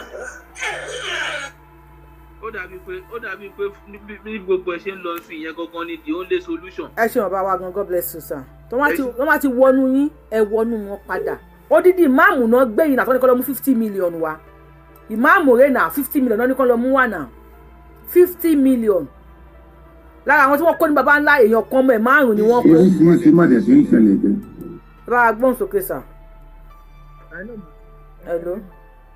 ṣé rí nípa tàwọn muslim irú ẹ̀ náà ti ṣẹlẹ̀ sí ilé ìkórè ní arọ́lọ́yà mọ́ọ̀sì tó wà ní arọ́lọ́yà yìí mo lọ ṣiṣẹ́ kan bẹ̀ ni mo wá ní pé gọ́ọ̀nì kan bá lè ra oúnjẹ ní ṣọ́ọ̀bù kan lẹ́gbẹ̀ẹ́ mọ́ọ̀sì mo wá wà nínú ṣọ́ọ̀bù yẹn mo wá ń fẹ́ máa jẹ oúnjẹ yẹn bí bọ̀bọ̀ muslim kan ṣe jáde ó ti lọ sínú ṣọ́ọ̀bù yẹn ó ní èmi ń jẹun nígbàwẹ̀ ó ní kí lèmi lè máa wo kémi fi lè máa jẹun ibẹ̀ mo ti change ẹ̀ fún ìgbégi ní kílómì but ẹni tó wá ní ṣọ́ọ̀bù yẹn wá ṣẹ́jú sí mi ẹni tó ní ṣọ́ọ̀bù yẹn náà fẹ́ jẹun bẹ̀ tó wá ṣẹ́jú sí mi ìgbẹ́ wọ́n máa ń borí burúkú wọn káàkiri ìlú ṣe rí ọ̀tí tábà tó change ẹ̀ fún wọn pẹ̀lú àwọn èèyàn burúkú yẹn. ó wọnú kàtí wàá bá yín pé kí ló tẹ̀ ń jẹun náà àwẹ̀. níyẹ̀ yẹn ó ti gbẹ́gùn ó ní kí ló dé tí mò ń jẹ Èkó ló ti ṣẹlẹ̀ ní Arọ́lọ́yà mọ́ọ̀sì tó wà lẹ́gbẹ̀ẹ́ mọ́ọ̀sì yẹn ó wà ní Arọ́lọ́yà. ṣé Arọ́lọ́yà ìdí popular mosque ẹgbẹ́ ṣọ́ọ̀bù yẹn ló ní ẹ̀. ó ṣẹlẹ̀ tí nǹkan fẹ́ ẹni sùúrù lẹ́kọ̀ọ́ ẹni sùúrù ó ṣẹlẹ̀ lẹ́kọ̀ọ́ ṣẹlẹ̀ náà tí nǹkan fẹ́ gbàmọ́ṣẹ́ láti jímọ̀ kọjá tán ní kó lọ borí fún àwọn ẹbọ tànà tó sọ pé òun ṣẹ̀ṣẹ̀ lọ ra káàpù ni. inú Èkó gan tún nìyẹn mò ń jẹun nínú ṣọ́ọ̀bù kì í ṣe mọ́ọ̀tì mo gbóúnjẹ wá. àwọn gangan náà gbà kí ṣe Arọ́lọ́yà ni ẹ̀wọ̀n gan náà gbà. ní Arọ́lọ́yà kọ́ Arọ́lọ́yà ní Arọ́lọ́yà lẹ́gbẹ̀ẹ́ mọ́ọ̀sì ní ṣọ́ọ̀bù yẹn wà àwọn ṣọ́ọ̀bù ọmọ Ìgbò tó tẹ̀lé ẹgbẹ́ ṣọ́ọ̀bù. aláwùsá tẹ̀ ń pè kó ṣe aláwùsá ni. ṣẹ̀rẹ̀ àwọn pípù yẹn Muslim my mom is from Muslim ṣẹ̀rẹ̀ but ní ìdílé tí wọ́n wà kì í ṣe bẹ́ẹ̀ yẹn ṣé ti yẹ yín àti àwọn Muslim kan tó jẹ́ pé wọ́n téèyàn bá mi dẹ́rù nǹkan tó dánwò fún ìyàwó oníyàwó yẹn wá gbé ìyàwó mi ló dánwò fún un á sì di mo fi máa pa àpá yẹn. kò tẹ̀ ní ìdá ásìdì ẹ̀ ń dá ásìdì sí lára yẹn máa yẹ kán rí pléṣì. mi ò ní í ṣe lójú ẹsẹ̀ n máa padà lọ dálé lórí bí omi ni fún ọdún mẹ́rin tó ṣédè. ó dà ẹ ṣe bàbá wa ẹ jọ ẹ má sọ̀rọ̀ pé màdá sí ẹjọ́ ẹ jẹ́ ká fọ̀rọ̀ mọ́ lọ́hùn. nítorí pé irú kàlẹ́ yẹn ó ti aláwùyá sì mú kàmí náà nọ́ọ̀sì. ó pa obìnrin yẹn tó nà bóyá bọ́lá express yẹn tọ́kadà bá gbé ń ṣe okú ni àbáwá 1 minute more sir. nípa àwọn Fúlàní tó dẹ̀ tó ń dábẹ̀ fún ìdánwò lórí. ẹ bá wa mute o àgbọ̀n kankan lórí péjì a máa ń drop èèyàn ni o à ń gbọ́ ní sà. tàbájì fẹ́ di ara wa wípé bóyá kó kálukú náà ní nǹkan tó máa fi jàgbára rẹ̀ nílẹ̀ Yorùbá àwọn pípù yẹn máa wọlé wá dẹ̀ pa everybody tán bẹ́ẹ̀ kò ní ṣẹlẹ̀ sí wa lágbára náà. àmì Èdùmàrè ṣùgbọ́n sir thank you sir. ọlọ́run máa sọ wa nílẹ̀ Yorùbá lágbára. àṣẹ Èdùmàrè Mr. Aru ọ̀tún kí lórúkọ yín Ọ̀túnba kan ìdàbà gbóhùn sókè. bẹ́ẹ̀ ni mo tẹ̀ rí Kùránì nìkan tẹ̀ ń kà ní ẹ̀kọ́ mo tẹ̀ bẹ́ẹ̀ béèrè pé ibo lẹ̀ kà nínú kọ̀ọ̀kan èmi ò rí ní níbẹ̀. ok ẹ máa wá sórí YouTube ẹ máa wá wò Mr. Amos ẹ bá gbóhùn sókè. Mr. Amos ṣe wà ń bẹ̀. Wọ́n á drop yín wáyé drop yín lánàá àwọn ògbọ́n kankan. Kí ni orúkọ péjì lórí YouTube kí n wá síbẹ̀? Yorùbá Wuyi náà là ń jẹ́ ń bẹ̀. Ó kọ́ tẹ fi ń wo ń bẹ̀ yẹn Yorùbá Wuyi náà lè máa fi wò lórí YouTube. Lórí YouTube wọ́n sì. Ẹ bá gbóhùn sókè sà. Ẹ kú ètò ẹ kú gbogbo gbà. Àjọ ń ṣètò yìí. Mr. Amos la pé àpè ní Mr. Ades ẹ máa mute àti sọ fún yín tẹ́lẹ̀. Ẹ bá gbóhùn sókè lórí TikTok lórí fóònù. Observation. Mr. Ades àwọn àpàdé ń jọ mi. Ẹ bá gbóhùn sókè sà. Orí observation mi lórí ọ̀rọ̀ tẹ́yìn sọ àti second to the last caller sọ wípé ẹ̀rù ń bà wọ́n kó má bàa mú wọn. Tòmí o irọ́ ńlá ni. Yorùbá Wuyi ẹ má jẹ́ kí n tàn yín gbogbo àwọn tó wà lórí ètò káwọn náà máa dá sí i tí n bá mú yes or no. Ṣé rí gbogbo ọmọ Yorùbá 90% wa ìjẹ́ Muslim wa ó mú lẹ́yà wa ju ìjẹ́ Yorùbá wa lọ ẹ̀rù ó bá wọn. Gbogbo ọmọ Yorùbá kọ́ o gbogbo ọmọ Yorùbá kọ́ o. Mo ń sọ àwa díẹ̀ ta ẹ̀ṣẹ̀ já bí èmi àtẹ̀yìn èmi fara mi kan tẹ́lẹ̀ mi ò jà. Àwọn ọmọ yẹn náà já wa ẹ má yẹ ká parọ́ àárín nǹkan ẹ bóyá yẹ ká rí torí ibi tán bí wa sí. Ok ẹ̀yin for example tí kéèsì ọmọ olórí burúkú lọrin yẹn tó ṣẹlẹ̀ yẹn ṣé ẹ ń ṣe Muslim to the court. Muslim to the court ni mí o. So nǹkan tí mo ń sọ in essence ni pé àwọn èèyàn wa ẹ̀rù bà wọ́n ìjẹ́ mùsùlùmí wọn ó yìí strong ju ìjẹ́ Yorùbá wọn lọ òun ló ń jẹ́ kó máa kọ́wọ́ lẹ́rán pé kí n pọ́ ọmọ ìyá mi nínú Islam kí n pọ́ ọmọ ìyá mi nínú Islam tó wọ́n ti dọ́ọ̀lù wọn láti kékeré pé ọmọ ìyá ẹ̀sìn ó jọ ọmọ ìyá bíbí lọ. Ó jọ ọmọ ìyá ẹ̀jẹ̀ lọ. Ọ̀rẹ́ mi kan wà mùsùlùmí bíi tèmi ní area ńlá ni ten get me sìn. In fact òun ti ẹ̀ ń kírun rárá those days àwa máa ń kí bímọ̀. Ẹ bá wa mute o ẹ bá wa mute o à ń gbọ́ yín sà. ten get me sìn. À ń gbọ́ yín. Òun máa ń kí bímọ̀ òun kí kankan àwa máa ń kí bímọ̀ àdè máa ń kí ń gbàwẹ̀ area ni gbogbo wa òun tún ní festive ọdún eégún tó máa ń ṣe. Ẹ bá wa mute lórí TikTok o a máa drop yín ni o àgbọ̀n kankan lórí péjì yìí o ẹ bá wa gbóhùn sókè. So ọ̀rẹ́ mi tí mi sọ ìṣáájú fẹ́ mi ni ó lẹ́nu gan ẹ̀ńtẹ́yìn gan lè mọ̀ ni ó ní eégún tó popular tó máa ń ṣe every year ẹ bí pé mo dé kò ní last year àjọ wà àwa ń sọ̀rọ̀ generally nípa ẹ̀sìn yìí ilé ìsọdíjà mọ́ mi lọ́wọ́ ni o despite àwọn kò ń kírun eléégún sì ní dọ́là ìfà eégún ẹ̀sìn máa jáde this year very popular eléégún ni kò kírun rí bẹ́ẹ̀bi tó ti brainwash ẹ̀ déédéé àwọn nǹkan tí mi ń tà láti tàn mọ́lẹ̀ sí fún lórí kúlíwà láwù ó dẹ̀ mọ̀ pé mi kéwú eléyìí change ẹ̀ fún mi ní public ni o. ẹ mọ̀ nǹkan Ṣòwòrẹ́ sọ̀rọ̀ kan jọ wò pé ní ọ̀rọ̀ wèrè ń gbà mí a máa rọ̀rọ̀ gidi ó ní every Yorùbá individual tó bá ti jẹ́ Fúlàní o ẹ̀sìn 3 tàbí 4 ló máa ní Ọlọ́run wàhálà náà jẹ́ eléyìí gold ó máa bá pàdé mọ́ṣáláṣí tó bá tún di pé tibítibí ó dàwọn pásítọ̀ lórí òkè gbógun mi ṣẹ́gun mọ́lẹ̀ lágún mọ́lẹ̀ wà tún bá ń bẹ̀ ọ̀dọ́ bẹ̀rẹ̀ àwọn bàbá mi àwọn náà ló máa bá lórí bench wọ́n máa lọ tó ní bàbá bá mi yẹ̀ wò báwo ni báwo ṣe ń lọ.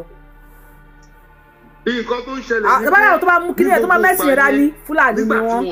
nígbà tí wọ́n ti pọ̀ nù wa ni à ń ríra wa bíi bákan náà à ń ríra wa pé ìfẹ́ tán fi tọ́ wa dàgbà ọmọ babaláwo ó máa jẹ iléyá ọmọ Christian ó máa jẹ iléyá ọ̀rẹ́ mi kan wà ní Canada pásítọ̀ ẹ̀ ló sọ fún 5 years ago wípé kó má lọ jẹran iléyá mọ́ wípé kò ń ṣe nǹkan tó tọ̀nà so wọ́n ti gẹ̀ẹ́tì wa long time ago. A ti ń padà sílé ms baba sallallahu alaihi wasallam. Ọ̀rọ̀ ẹ̀ṣẹ̀ ń jí ni. Ẹ bá mi sallallahu alaihi wasallam ms baba.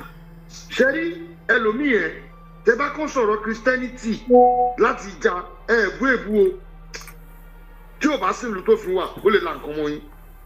Likewise tí Muslim yẹn ló wọ̀ sí jù alọ́rẹ́ mi eléégún a sì máa ṣọdún ẹ̀ lọ́dún yìí lẹ́kọ̀ọ́ eégún ńlá ló ń gbé mi ìfẹ́ dárúkọ ẹ̀ ni kò kírun rí bẹ́ẹ̀ ó ń jẹ́ orúkọ mùsùlùmí torí ibẹ̀ làwọn bàbá yẹn fìfẹ́ bí sí àló bá mi jà ẹ́fílẹ̀ ni.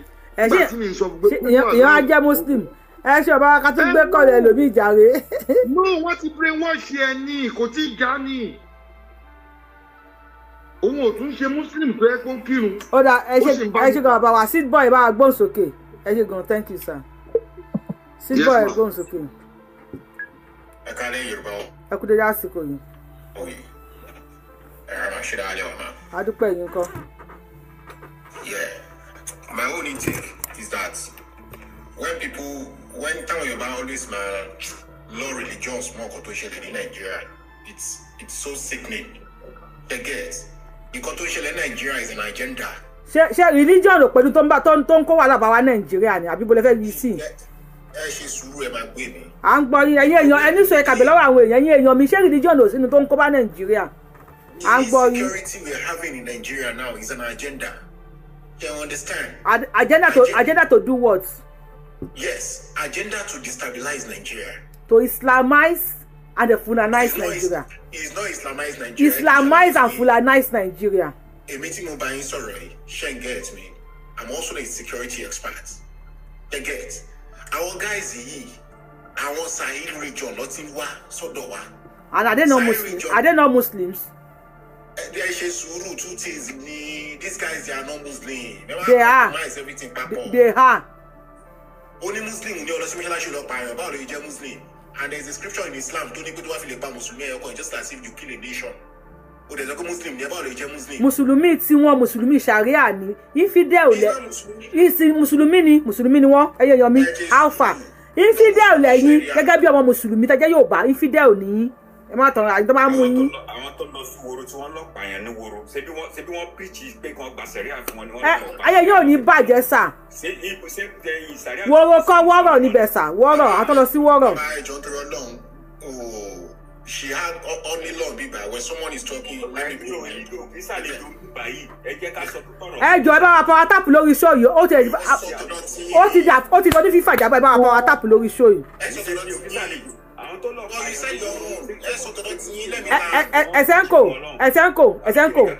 Ẹ̀sẹ̀ńkò ẹni sọ bá wa mute bàbá wa ẹgbọ́n sókè bàbá wa cheat boy àbí kí ló kọ́. Àdẹ́gbọ́n kò sí jà ńlẹ̀ o. Àní ẹgbọ́n sókè. Ẹ̀sẹ̀ńkò tó bá wọ̀ mute padà máa ẹ̀sẹ̀ńkò tó bá wọ̀ mute máa drop yín o. Tó bá wọ̀ mute máa drop yín. Ó yá Mr. cheat boy. Yoruba Wuyi ṣe ń get me. Ẹ bá wa ṣe thumb up lórí show yìí. Ẹ dẹ̀ rí agenda tó yìnbó lò fún wa yìí. Òyìnbó ti lo agenda yìí before the Second World War. Bó ṣe ethnic cleansing òun ló máa ń pè how to clean a particular ethnic kúrò. Ṣé get problem tá à ní ní West Africa problem àwọn West ṣé get and kò dẹ̀ sí bá ṣe ní problem yìí cause one thing epo làwa ní tàǹtà síta what are we buying from these people? The only thing we can buy from them is the ammunitions. Do you know the cost of ammunitions ẹyọkan? The cost of ammunitions ẹyọkan òun ni most of all these guys don't know àwọn Sahel region guys àwọn guys they are all Malians. Ó láwọn region kan tó ń pè ní Mali ẹ ṣe sùúrù they call them Tuareg. Àwọn Tuareg yìí ti wà for very long time ẹni tó bá mọ history. Wọ́n máa fi wọ́n conquer ìlú ni. This same Tuareg bó ṣe ń disturb wọn ní Burkina Faso ni. They are disturbing them in Ghana. They are disturbing them in Togo. They are disturbing them in Benin. This same thing bó ṣe ń disturb wọn ní Nigeria ni bó ṣe ń disturb wọn ní Niger ni even Mali gangan fúnra wọn bó ṣe ń disturb wọn ní Mali ni bó ṣe ń disturb wọn ní Sierra Leone òun ni ṣe get but ẹ̀yin tẹ́ bá ní owó jù bí Nigeria ṣe ní owó kò sí nǹkan tó yìnbó fẹ́ ṣe ìlú máa destabilize yín because they need that war ammunitions. Basic fundamental. Àwọn wo lòyìnbó ń lò agree pé òyìnbó non destabilize Nigeria ó yẹ àwọn wo lòyìnbó ń lò kì í ṣe àwọn mùsùlùmí náà ń lò ní. Right, ká tán ra wa náà. Ṣé region táwọn guys ti wá ó dàbí Fulani. The problem Fulani has today is that they are not educated. Bí bẹ́ẹ̀ ṣe wà báyìí sí kí wọ́n wá gbébọn fún mi bí ṣe wà báyìí sí kí wọ́n gbébọn fún mi kó wá ní lọ́pàáyàn lórí kó fẹ́ fún mi ní iye kan. I will tell you why the reason why you want me to kill someone because you want to give me something. They are not educated. Did you know an illiterate cannot did you know Nisuru? You said they are not educated. You see how they when enter that to defend our people. You said they are not educated. Ṣé Pugun tún lè operate nǹkan tó gbé dání? Ṣé Pugun tún lè operate àwọn nǹkan tí wọ́n gbé dání? Àwọn iṣẹ́ burúkú tí wọ́n gbé dání. Àwọn wo ni wọ́n train wọn? Àwọn experts tí wọ́n train wọn yẹn, àwọn wo ni? They are machineries. Ẹ̀yin olólùfẹ́ rẹ wo a ò ní rí jù báyìí lọ ó bá tún ṣe ń lọ báyìí a máa bù yín gbọ́ lọ́lọ́kan òjọ̀kan ó dàbọ̀.